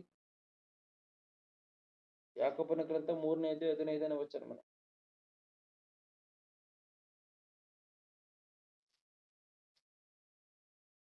ಅದು ಮೇಲಿನಿಂದ ಬಂದ ಜ್ಞಾನವಲ್ಲ, ಅದು ಭೂಸಮ್ಮತವಾದದ್ದು, ಪ್ರಾಕೃತ ಭಾವವಾದದ್ದು, ದೆವ್ವಗಳಿಗೆ ಸಂಬಂಧಪಟ್ಟ.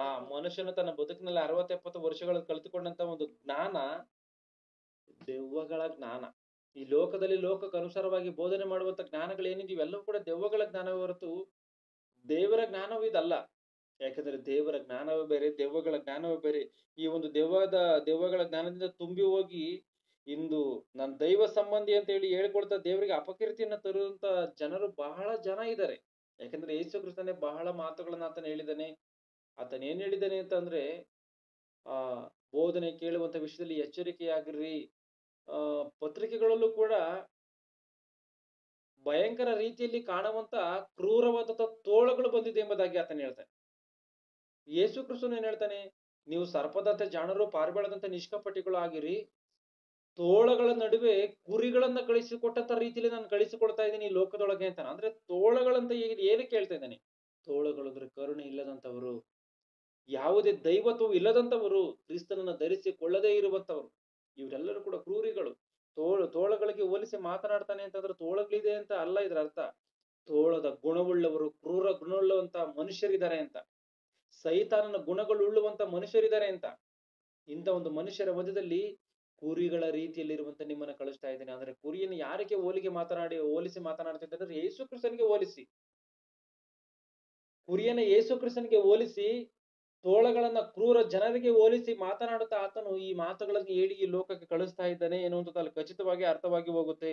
ಈ ಲೋಕದಲ್ಲಿ ಇರುವಂತ ಜ್ಞಾನದಂತದ್ದಲ್ಲ, ಮೇಲಿನಿಂದ ಬಂದಂತ ಜ್ಞಾನವು. ಅಂದ್ರೆ ಮೇಲಿನಿಂದ ಬಂದಿರುವಂತ ಯೇಸು ಕ್ರಿಸ್ತನಿಗೂ ಈ ಭೂಲೋಕದಲ್ಲಿ ಎಲ್ಲ ಮನುಷ್ಯರಲ್ಲಿ ಉತ್ಪತ್ತಿ ಆಗುತ್ತಿರುವಂತ ಪಾಪದ ಜ್ಞಾನಕ್ಕೂ ವ್ಯತ್ಯಾಸ ಎನ್ನುವಂಥದ್ದು ಇದೆ. ಅದು ಎಂತದೆ ಅಂದ್ರೆ, ಮೊದಲು ಪವಿತ್ರವಾದಂಥದ್ದು ಯಾವುದು? ಮೇಲಿಂದ ಬಂದಂತ ಜ್ಞಾನ. ಮೊದಲು ಪವಿತ್ರವಾದದ್ದು, ಸಮಾಧಾನಕರವಾದದ್ದು, ಮೃದುವಾದದ್ದು, ಸುಲಭವಾಗಿ ಒಳಪಡುವಂಥದ್ದು, ಕನಿಕರದಿಂದಲೂ ಒಳ್ಳೆಯ ಫಲಗಳಿಂದಲೂ ತುಂಬಿಕೊಂಡಂಥದ್ದು, ಪಕ್ಷಪಾತವಾದರೂ ವೇಷಧಾರಣೆ ಆದರೂ ಇಲ್ಲದೆ ಇರುವಂತ ಒಂದು ಜ್ಞಾನವು ಶ್ರೇಷ್ಠವಾದಂತ ಜ್ಞಾನವು. ಇಂಥ ಶ್ರೇಷ್ಠವಾದಂತ ಜ್ಞಾನವು, ಇಂಥ ಪವಿತ್ರವಾದಂತ ಪ್ರೀತಿಯು, ಪವಿತ್ರವಾದಂತ ಎಲ್ಲಾ ಕಾರ್ಯಗಳು ಬರುವುದಕ್ಕೆ ಕಾರಣ ಏನು ಅಂತಂದ್ರೆ, ದೇವರನ್ನ ಯೇಸು ಕ್ರಿಸ್ತನು ಧರಿಸಿಕೊಂಡಿದ್ದಂತ ಕಾರಣ. ಆತನ ಅದಕ್ಕೆ ಯೋಹಾನ ಸುವಾರ್ತೆಯಲ್ಲಿ ತಂದೆಯನ್ನು ನನ್ನನ್ನು ನೋಡಿದಂತವನು ತಂದೆಯನ್ನು ನೋಡಿದ್ದಾನೆ ಎಂಬುದಾಗಿ ಹೇಳುವುದಕ್ಕೆ ಕಾರಣವೂ ಇದೆ. ಅಂದ್ರೆ ದೇವರಲ್ಲಿ ಯಾವ ರೀತಿಯಾದಂತ ಗುಣಗಳಿದವೋ ಯೇಸು ಕ್ರಿಸ್ತನಲ್ಲಿ ಆ ರೀತಿಯಾದಂತ ಗುಣಗಳಿದೆ. ಅಂದ್ರೆ ಯೇಸು ಕ್ರಿಸ್ತನಲ್ಲಿ ಪವಿತ್ರತೆ ಇತ್ತ ಅಂತ ನೋಡುವಾಗ ಪವಿತ್ರತೆ ಎನ್ನುವಂಥದ್ದು ಇತ್ತು. ಪವಿತ್ರವಾದಂತ ಜೀವನ ಇಂದು ಮನುಷ್ಯನಿಗೆ ಇದೆ ಅಂತ ಹೇಳಿ ಹೇಳೋದಕ್ಕಾಗುತ್ತಾ? ಪವಿತ್ರವಾಗಿ ಇರ್ಬೇಕು ಅಂತ ಹೇಳಿ ದೇವರು ಮನುಷ್ಯನನ್ನು ಉಂಟು ಮಾಡಿದ್ರೆ ಆ ಒಂದು ಪವಿತ್ರತೆಯನ್ನ ಮನುಷ್ಯನು ಕಳೆದುಕೊಂಡಿಲ್ವಾ? ಕಳೆದುಕೊಂಡಿದ್ದಾನೆ. ದೇವರು ಮನುಷ್ಯನಿಗೆ ತೋರಿಸಿದಂತ ಪ್ರೀತಿಯನ್ನ ಮನುಷ್ಯರು ಮರ್ತವರಾಗಿದ್ರು ಕೂಡ ಈ ಪ್ರಕೃತಿ ಎನ್ನುವಂಥದ್ದು ದೇವರ ಮಾತುಗಳನ್ನ, ದೇವರ ಆಜ್ಞೆಗಳನ್ನ, ದೇವರ ಒಂದು ಗುಣಲಕ್ಷಣಗಳನ್ನ ಅದು ಮರೆಯದೆ ತನ್ನ ಪ್ರೀತಿಯನ್ನ ಅದು ತೋರ್ಪಡಿಸ್ತಾ ಇದೆ. ದೇವರ ಗುಣಲಕ್ಷಣಗಳನ್ನ ಅದು ತೋರ್ಪಡಿಸ್ತಾ ಇದೆ. ದೇವರ ಒಂದು ಶ್ರೇಷ್ಠತೆಯನ್ನು ಅದು ತೋರ್ಪಡಿಸ್ತಾ ಇದೆ. ಅದರ ಮೇಲಿನಿಂದ ಬರುವಂತ ಜ್ಞಾನದಿಂದ ಮಾಡಲ್ಪಟ್ಟಂತ ಒಂದು ಪ್ರಕೃತಿ ಪವಿತ್ರವಾಗಿದೆ. ಉದಾಹರಣೆಗೆ ಒಂದು ಮಾತನ್ನ ನಾವು ಒಂದು ವಿಷಯವನ್ನ ಅರ್ಥ ಮಾಡಿಕೊಳ್ಬೇಕು. ನಮ್ಮ ಮನೆಗಳಲ್ಲೆಲ್ಲವೂ ಕೂಡ ನಾವು ಎಮ್ಮೆಗಳನ್ನ, ಹಸುಗಳನ್ನ ನಾವೆಲ್ಲರೂ ಕೂಡ ಸಾಕ್ತೀವಿ. ಯಾವ ರೀತಿಯಾಗಿ ಅದನ್ನ ನಾವು ಟ್ರೀಟ್ ಮಾಡ್ತೀವಿ ಅಂತ ಅಂದ್ರೆ, ಎಲ್ಲಿಂದಲೋ ನೆಲದಲ್ಲಿರುವಂತ ಹುಲ್ಲನ್ನು ಕುಯ್ಕೊಂಬರ್ತೀವಿ. ಅದನ್ನೆಲ್ಲ ಕಾಲಲ್ಲಿ ಗೀಲಲ್ಲಿ ಎಲ್ಲ ತುಳಿದ್ರು ಕೂಡ ತುಳ್ಕೊಂಡು ಅದನ್ನ ತೆಗೆದುಕೊಂಡ್ಬಂದು ನೆಲದ ಮೇಲೆ ಹಾಕ್ತಿವಿ. ಆ ನೆಲದ ಮೇಲೆ ಹಾಕಿದ್ದನ್ನ ಅದು ತಿನ್ನುತ್ತೆ. ಅದು ತಿಂದ್ಮೇಲೆ ನಾವೆಲ್ಲರೂ ಕೂಡ ಉಂಡು ಹೆಚ್ಚಾಗಿರುವಂತ ಎಂಜಲನ್ನ ಅದು ಕೊಯ್ತೀವಿ. ನಾವೆಲ್ಲರೂ ಕೂಡ ಉಂಡು ತಿಂದು ಹೆಚ್ಚಾಗಿರುವಂತ ಎಂಜಲನ್ನ ತಗೊಂಡೋಗಿ ಅದು ಕೊಯ್ತೀವಿ. ಅದು ತಗೊಂಡೋಗಿ ಹುಯ್ದಾಗ ಅದು ಅದನ್ನ ತಿಂದು ಮನೆ ಒಳಗೆ ಮಲಗಿಕೊಳ್ಳದೆ ಅದು ಆ ಸೊಳ್ಳೆಯ ಕಡಿತದಲ್ಲಿ ಕತ್ತಲೆಯಲ್ಲಿ ಆ ಆ ಒಂದು ಚೆನ್ನಾಗಿಲ್ಲದಂತ ಜಾಗದಲ್ಲಿ ಮಲಗಿಕೊಂಡ್ರು ಕೂಡ ಬೆಳಿಗ್ಗೆ ಮನುಷ್ಯನ ಮುಂಜಾನೆ ಎದ್ದು ಹೋಗ್ತಿದ್ದಂಗೆ ಬೆಳ್ಳನೆಯ ಸ್ವಚ್ಛವಾದಂತ ಹಾಲನ್ನ ಕೊಡುತ್ತೆ. ಒಂದ್ಸರಿ ಆಲೋಚನೆ ಮಾಡಿ, ಆ ಎಮ್ಮೆ ಏನಾದ್ರು ನನ್ನ ಈ ರೀತಿಯಾಗಿ ನೀನ್ ನೋಡ್ಕೊಂಡಿದ್ಯಾ, ನನ್ನ ಆಚೆಗೆ ಹಾಕಿದ್ಯಾ, ನಮಗೆ ಈ ರೀತಿಯಾಗಿ ಅಂಜಲನ್ನ ಒಯ್ದಿದ್ಯಾ, ನಿನಗೆ ಹಾಲನ್ನ ಕೊಡಲ್ಲ ಎಂಬುದಾಗಿ ಹೇಳಿದ್ಯಾ? ಹೇಳಲ್ಲ, ಹೇಳದೂ ಇಲ್ಲ. ಯಾಕೆ ಹೇಳಲ್ಲ? ಅದು ದೇವರನ್ನ ಧರಿಸಿಕೊಂಡಿರುವಂತ ಕಾರಣ, ಕ್ರಿಸ್ತನ ಧರಿಸಿಕೊಂಡಿರುವಂತ ಕಾರಣ. ಮುಂದೆ ಮಾತು ಹೇಳ್ಬೇಕು ಅಂದ್ರೆ ಕ್ರಿಸ್ತನ ಧರಿಸಿಕೊಂಡಿರುವಂತ ಕಾರಣ. ಯಾಕೆಂದ್ರೆ ಯೇಸು ಕ್ರಿಸ್ತನ ದೂಷಿಸಿದಂತವ್ರನ್ನ ಪ್ರತಿಯಾಗಿ ಆತನು ದೂಷಿಸಿಲ್ಲ. ಆತನು ಶಿಕ್ಷೆ ಕೊಟ್ಟಂತವರಿಗೆ ಪ್ರತಿಯಾಗಿ ಆತನು ಶಾಪವನ್ನ ಹಾಕಿಲ್ಲ. ಯೇಸು ಕ್ರಿಸ್ತನ ದ್ವೇಷ ಮಾಡಿದಂತವ್ರನ್ನ ಪ್ರತಿಯಾಗಿ ಆತನು ಯಾರನ್ನು ಕೂಡ ದ್ವೇಷ ಮಾಡಿಲ್ಲ. ಅದೇ ರೀತಿಯಾಗಿ ಈ ಒಂದು ಪ್ರಕೃತಿಯಲ್ಲೂ ಕೂಡ ಪ್ರತಿಯೊಂದು ಪ್ರಾಣಿಗಳಲ್ಲಿ, ಪ್ರತಿಯೊಂದು ಗಿಡ ಮರಗಳಲ್ಲಿ, ಪ್ರತಿಯೊಂದು ಸೂರ್ಯ ಚಂದ್ರ ನಕ್ಷತ್ರಗಳಲ್ಲಿ ಇದ್ರೆಲ್ಲರಲ್ಲೂ ಕೂಡ ಯೇಸು ಕ್ರಿಸ್ತನ ಗುಣಗಳು ಕಾಣುತ್ತೆ. ಯೇಸು ಕ್ರಿಸ್ತನ ಯಾವ ರೀತಿಯಾಗಿದ್ದ ಒಂದು ಪಶು ಪ್ರಾಣಿಗಳಲ್ಲೂ ಕೂಡ ಅದೇ ರೀತಿಯಾದಂತಹ ಗುಣಗಳಿದೆ. ಒಂದ್ಸಾರಿ ಆಲೋಚನೆ ಮಾಡಿ, ಆ ರೀತಿಯಾಗಿ ಆ ದನಕರುಗಳನ್ನ ಆ ರೀತಿಯಾಗಿ ನಾವು ನೋಡ್ಕೊಂಡಾಗ ಅದು ಹಾಲನ್ನ ಕೊಡದರೆ ಇದ್ರೆ ಯಾವ ರೀತಿಯಾಗಿರುತ್ತೆ. ಆದ್ರೆ ಅದು ಹಾಲನ್ನು ಸುಂದರವಾದಂತ ಹಾಲನ್ನ ಕೊಡ್ತತೆ ಅಂತ ಅಂದ್ರೆ ಎಷ್ಟರ ಮಟ್ಟಿಗೆ ಕ್ರಿಸ್ತನ ಗುಣಗಳು ಅದರಲ್ಲಿ ಇದೆಯೋ ಒಂದ್ಸಾರಿ ಆಲೋಚನೆ ಮಾಡಿ. ಭಯಂಕರವಾದಂತ ರೀತಿಯಲ್ಲಿ ಕೊಂದಂತ ಜನರನ್ನು ಕೂಡ ತಂದೆಯವರು ಏನ್ ಮಾಡ್ತಾ ಇದ್ದಾರೆ ಎನ್ನುವಂಥದ್ದು ಗೊತ್ತಿಲ್ಲ, ಇವ್ರನ್ನ ಕ್ಷಮಿಸು ಎಂಬುದಾಗಿ ಆತನು ಯಾವುದೇ ಒಂದು ಮನಸ್ಸಿನಲ್ಲಿ ಅಸೂಯೆಯನ್ನು ಕೂಡ ಇಟ್ಟುಕೊಳ್ಳದಂತ ರೀತಿಯಲ್ಲಿ ಶುದ್ಧವಾಗಿ ಮಾತುಗಳನ್ನು ಹೇಳ್ತಾ ಇದ್ದಾನೆ ಅಂದ್ರೆ ಆತನಲ್ಲಿ ದೇವರ ಗುಣಗಳಿತ್ತು. ಅದಕ್ಕೋಸ್ಕರವೇ ಆ ಒಂದು ದೇವರ ಗುಣಗಳನ್ನು ಹೊಂದಿಕೊಂಡಿರುವಂತ ಕ್ರಿಸ್ತನ ಗುಣಗಳನ್ನು ಕೂಡ ಈ ಪ್ರಕೃತಿ ಹೊಂದಿಕೊಂಡಿರುವಂತ ಕಾರಣವೇ ಮನುಷ್ಯನು ಯಾವ ರೀತಿಯಾದಂತ ರೀತಿಯಲ್ಲಿ ಪ್ರಾಣಿ ಪಕ್ಷಿಗಳನ್ನ ಬಳಸಿಕೊಂಡ್ರು ಅದು ಒಳ್ಳೆ ರೀತಿಯಾಗಿ ಸೇವೆ ಮಾಡ್ತಾ ಇದೆ. ಒಳ್ಳೆ ರೀತಿಯಾಗಿ ಸೇವೆ ಮಾಡ್ತಾ ಇದೆ. ಮನುಷ್ಯನ ಪ್ರಾಣಿ ಪಕ್ಷಿಗಳನ್ನ ಯಾವುದಕ್ಕೋಸ್ಕರ ಆದ್ರೂ ಬಳಸ್ಕೋಬಹುದು. ಆತನ ಕುಯ್ಯೋದಕ್ಕೆ ಬಳಸ್ಕೊಂತಾನ, ಸಿದ್ಧವಾಗುತ್ತೆ. ಆತನು ಹೋಗಿ ಎಲ್ಲೋ ಒಂದು ದೊಂಬರಾಟವನ್ನ ನಡೆಸೋದಕ್ಕೋಸ್ಕರ ಬಳಸ್ಕೊಂತಾನ, ಅದಕ್ಕೋಸ್ಕರ ಕೂಡ ಸಿದ್ಧವಾಗಿ ಹೋಗುತ್ತೆ. ಎಲ್ಲಿ ಕಟ್ತಾನ ಅಲ್ಲಿ ಮಲ್ಗುತ್ತೆ, ಎಲ್ಲಿ ಕಟ್ಟಲ್ವಾ ಅದು ಅಲ್ಲಿರುತ್ತೆ. ಯಾವ್ದನ್ನ ಹಾಕ್ತಾನ ಅದನ್ನ ತಿನ್ನುತ್ತೆ, ಹಾಕ್ಲಿಲ್ವಾ ಅದೇ ರೀತಿಯಾಗಿ ಹಸ್ಕೊಂಡೇ ಇರುತ್ತೆ. ಎಲ್ಲಿವರೆಗೂ ಇರುತ್ತೆ? ಸಾಯೋವರೆಗೂ ಇರುತ್ತೆ. ಒಂದ್ ವೇಳೆ ಊಟ ಇಲ್ಲದಂತ ಪರಿಸ್ಥಿತಿಯಲ್ಲಿ ಸಾಯೋದಕ್ಕೂ ಕೂಡ ಸಿದ್ಧವಾಗುತ್ತೆ. ಬಿಟ್ರೆ ನೀನ್ ಈ ರೀತಿಯಾಗಿ ಮಾಡ್ತಾ ಇದ್ಯಾ, ಈ ರೀತಿಯಾಗಿ ನಮಗೆ ಕೊಡದಂತ ರೀತಿಯಲ್ಲಿ ತಿಂತಾ ಇದ್ಯಾ, ಇದನ್ನೆಲ್ಲ ಮಾತಾಡಲ್ಲ. ಆಲೋಚನೆ ಮಾಡಿ ನೋಡಿ. ಅಂದ್ರೆ ಈ ಒಂದು ಪ್ರಕೃತಿಯಲ್ಲಿ ಎಂತ ಒಂದು ಗುಣಗಳಿದೆಯೋ ಒಂದ್ಸರಿ ಆಲೋಚನೆ ಮಾಡಿ. ಅಂದ್ರೆ ಸಮಾಧಾನಕರವಾದದ್ದು ಎಂಬುದಾಗಿ ನಾವು ನೋಡ್ಕೊಂಡಿದೀವಿ. ಇನ್ನು ಮನುಷ್ಯರ ಮಧ್ಯೆ ಸಮಾಧಾನ ಎನ್ನುವಂಥದ್ದಿಲ್ಲ. ಆದ್ರೆ ಪ್ರಕೃತಿಯಲ್ಲಿ ಸಮಾಧಾನ ಎನ್ನುವಂಥದ್ದಿದೆ. ಪ್ರಕೃತಿಯಲ್ಲಿ ಸಮಾಧಾನ ಎನ್ನುವಂಥದ್ದು ಇರುವಂತ ಕಾರಣವೇ ಮನುಷ್ಯನು ಪ್ರಕೃತಿಗೆ ಇಷ್ಟು ಕೇಡನ್ನ ಮಾಡಿದ್ರೂ ಕೂಡ ಪ್ರಕೃತಿ ಅನ್ನೋದು ಸಮಾಧಾನದ ರೀತಿಯಲ್ಲಿ ಸೇವೆಯನ್ನ ಮಾಡ್ತಾ ಇದೆ. ಭಯಂಕರ ರೀತಿಯಲ್ಲಿ ಪ್ರಕೃತಿಯನ್ನು ಮನುಷ್ಯನು ಹಾಳು ಮಾಡ್ತಾ ಇದ್ದಾನೆ, ತಿಂದು ತೇಗ್ತಾ ಇದ್ದಾನೆ. ಆದ್ರೆ ಪ್ರಕೃತಿ ಅನ್ನುವಂಥದ್ದು ಸೇವೆ ಮಾಡ್ತಾ ಇಲ್ವಾ? ಮಾಡ್ತಾ ಇದೆ. ಮತ್ತಾಯ ಸುವಾರ್ತೆ 5:47 ವಚನದಲ್ಲಿ ದೇವರು ನೀತಿವಂತರ ಮೇಲೆಯೋ ಅನೀತಿವಂತರ ಮೇಲೂ ಮಳೆಯನ್ನು ಸುರಿಸ್ತಾ ಇದ್ದಾನೆ ಎಂಬುದಾಗಿದೆ. ಅಂದ್ರೆ ಈ ಪ್ರಕೃತಿ ಅನ್ನುವಂಥದ್ದು ಮಳೆಯನ್ನು ಸುರಿಸ್ತಾ ಇದೆ. ದುರ್ಮಾರ್ಗ ಎನ್ನುವಂಥದ್ದು ಇದ್ರ ಮಟ್ಟಿಗೆ ಬೆಳೆದ್ರೂ ಕೂಡ ಪ್ರಕೃತಿ ಅನ್ನುವಂಥದ್ದು ಮಳೆಯನ್ನು ಸುರಿಸ್ತಾ ಇದೆ ಅಂದ್ರೆ ಪ್ರಕೃತಿಯ ಒಂದು ಯೇಸು ಕ್ರಿಸ್ತನ ಗುಣಲಕ್ಷಣಗಳಲ್ವಾ? ಇದೆಲ್ಲವೂ ಕೂಡ ಕ್ರಿಸ್ತನ ಗುಣಲಕ್ಷಣಗಳು. ಪ್ರಕೃತಿಯಲ್ಲಿ ಎಷ್ಟು ದೊಡ್ಡ ಪ್ರಾಣಿ ಆದ್ರೂ ಕೂಡ ಮನುಷ್ಯನಿಗೆ ಒಳಪಟ್ಟು ಅದು ಸಮಾಧಾನ ಪಡ್ತಾ ಇದೆ ಅಂತ ನೋಡುವಾಗ ಸಮಾಧಾನ ಪಡ್ತಾ ಇದೆ. ಇವೆಲ್ಲವನ್ನು ಚೆನ್ನಾದ ಸರಿಯಾದಂತ ರೀತಿಯಲ್ಲಿ ಅರ್ಥ ಮಾಡಿಕೊಳ್ಬೇಕು. ಕ್ರಿಸ್ತನನ್ನು ಧರಿಸಿಕೊಂಡಿರುವಂತ ಪ್ರಕೃತಿ ಎಂಬುದಾಗಿ ನೋಡ್ತಾ ಇದೀವಿ ಅಂದರೆ ಯಾವ ರೀತಿಯಾಗಿ ಪ್ರಕೃತಿ ಅನ್ನುವಂಥದ್ದು ಯೇಸು ಕ್ರಿಸ್ತನ ಧರಿಸಿಕೊಂಡಿದೆಯೋ, ಯಾವ ರೀತಿಯಾಗಿ ಕ್ರಿಸ್ತನ ರೀತಿಯಲ್ಲಿ ಪ್ರಕೃತಿ ಮನುಷ್ಯನಿಗೆ ಸೇವೆಯನ್ನ ಮಾಡ್ತಾ ಇದೆಯೋ ನಾವು ಸ್ವಲ್ಪ ಭಾಗವನ್ನು ನೋಡಿಕೊಂಡಿದ್ವಿ. ಆ ಮುಂದಿನ ಭಾಗದಲ್ಲಿ ಇನ್ನೂ ಕೂಡ ಇನ್ನು ಹೆಚ್ಚಿನದಾದಂತ ರೀತಿಯಲ್ಲಿ ತಿಳಿದುಕೊಂಡು ಇದನ್ನು ಮುಗಿಸಿಕೊಳ್ಳೋಣ. ಎಲ್ಲರೂ ಸಮಯವಾಗಿರುವಂತ ಕಾರಣ ಕಣ್ಣುಗಳನ್ನು ಮುಚ್ಚಿ ಪ್ರಾರ್ಥನೆಯನ್ನ ಮಾಡ್ತೀನಿ. ಪಾಪಿಷ್ಠರನ್ನು ನರಕಕ್ಕೆ ಹಾಕುವಂತ ಮಹಾ ತಂದೆಯಾಗಿರುವಂತ ದೇವರೇ, ನಿನ್ನ ನಾಮಕ್ಕೆ ಮಹಿಮೆ ಆಗಲಿ ದೇವ. ಈ ಒಂದು ಅಮೂಲ್ಯವಾದಂತಹ ಸಮಯದಲ್ಲಿ ತಂದೆ, ಅಮೂಲ್ಯವಾದಂತಹ ರೀತಿಯಲ್ಲಿ ನಿನ್ನ ಮಾತುಗಳನ್ನು ಆಲೋಚನೆ ಮಾಡಿ ತಿಳಿದುಕೊಳ್ಳುವುದಕ್ಕೆ ಕೊಟ್ಟಂತ ಈ ಒಂದು ಭಾಗ್ಯಕ್ಕಾಗಿ ನಿನ್ನ ನಾಮಕ್ಕೆ ಮಹಿಮೆ. ಆ ನಿನ್ನ ಮಾತುಗಳನ್ನು ತಿಳಿಸಬೇಕಿದ್ದಂತ ನನಗೆ ಪವಿತ್ರಾತ್ಮನ ಸಹಾಯವನ್ನು ಅನುಗ್ರಹಿಸಿ ನಿನ್ನ ಮೆಚ್ಚುವಂತ ರೀತಿಯಲ್ಲಿ ಎಲ್ಲರಿಗೂ ಅರ್ಥವಾಗುವಂತ ರೀತಿಯಲ್ಲಿ ತಿಳಿಸಲು ಸಹಾಯ ಮಾಡಿದ್ದಕ್ಕಾಗಿ ನಿನಗೆ ಸ್ತೋತ್ರ. ಮುಂದಿನ ಸಮಯದಲ್ಲಿ ಇದನ್ನು ಸರಿಯಾದಂತ ರೀತಿಯಲ್ಲಿ ಅರ್ಥ ಮಾಡಿಕೊಂಡು ಜಯಶಾಲಿಗಳಾಗಿ ಜೀವಿಸಲು ಸಹಾಯ ಮಾಡಿ ದೇವರೇ. ಪ್ರಕೃತಿಯಲ್ಲಿ ಇರುವಂತ ಕ್ರಿಸ್ತನ ಗುಣಲಕ್ಷಣಗಳನ್ನ ನಾವು ಕೂಡ ಧರಿಸಿಕೊಳ್ಳುವಂತೆ ಸಹಾಯ ಮಾಡಿ. ವಿಷಯಗಳಲ್ಲಿ ಕೇಳಿದ ಮರ್ತಪಟ್ಟಂತ ಕಾರ್ಯಗಳನ್ನು ಅನುಗ್ರಹಿಸಿ ನಡೆಸಿದ ಪ್ರಾರ್ಥಿಸುತ್ತಾ ದೇವ, ಈ ಕಾರ್ಯಕ್ರಮಕ್ಕೋಸ್ಕರ ಪ್ರಯಾಸ ಪಡ್ತಿರುವಂತ ಪ್ರತಿಯೊಬ್ಬರನ್ನ ಹೆಸರುಗಳಿಂದ ಆಶೀರ್ವದಿಸಿ ಕಾಪಾಡಿ ನಡೆಸಿದ ಪ್ರಾರ್ಥಿಸುತ್ತಾ ಈ ಒಂದು ಸಭೆಯಲ್ಲಿರುವಂತ ಪ್ರತಿಯೊಬ್ಬರಿಗಾಗಿ ಪ್ರಾರ್ಥವನಾಗಿದ್ದೇನೆ ದೇವ. ಈ ಲೋಕದಲ್ಲಿ ಯಾರ್ಯಾರು ಏನೇನಕ್ಕೂ ತವಕ ಪಡುತ್ತಿರುವಾಗ ನಿನ್ನ ಒಂದು ಸತ್ಯದ ಮಾತುಗಳಿಗೋಸ್ಕರವೇ ತವಕಪಟ್ಟು ಈ ಒಂದು ಶಾರೀರಿಕವಾದಂತಹ ಸುಖವನ್ನ ತೊರೆದು ನಿನ್ನ ಮಾತುಗಳನ್ನ ಕೇಳಬೇಕು ಎನ್ನುವಂತ ಉದ್ದೇಶದಿಂದ ಸೇರಿರುವಂತಹ ಪ್ರತಿಯೊಬ್ಬರಿಗಾಗಿ ಸ್ತೋತ್ರ. ಅವರೆಲ್ಲರನ್ನು ಹೆಸರುಗಳಿಂದ ಆಶೀರ್ವದಿಸಿ ಪ್ರತಿಯೊಬ್ಬರು ಕೂಡ ಈ ಮಾತುಗಳನ್ನ ಸರಿಯಾದಂತ ರೀತಿಯಲ್ಲಿ ಅರ್ಥ ಮಾಡಿಕೊಂಡು ನೀತಿಯ ಮಾರ್ಗದಲ್ಲಿ ಜೀವಿಸಿ ಈ ಮಾತುಗಳನ್ನು ಇನ್ನೊಬ್ಬರಿಗೆ ಹೇಳಿ ಅವ್ರನ್ನ ರಕ್ಷಿಸಲು ಸಹಾಯ ಮಾಡಿ. ಈ ವಿಷಯಗಳಲ್ಲಿ ಕೇಳಿದ ಮರ್ತಪಟ್ಟಂತ ಕಾರ್ಯಗಳನ್ನು ಅನುಗ್ರಹಿಸಿ ನಡೆಸಿದ ಪ್ರಾರ್ಥಿಸುತ್ತಾ ಎಲ್ಲ ಮಹಿಮೆ ನಿನಗೆ ಸಲ್ಲಿಸುತ್ತಾ ಪ್ರಭು ಯೇಸು ಕ್ರಿಸ್ತರ ಹೆಸರಿನಲ್ಲಿ ಬೇಡಿದ್ದೇನೆ ತಂದೆಯೇ, ಆಮೇನ್. ಎಲ್ಲರಿಗೂ ವಂದನೆಗಳು.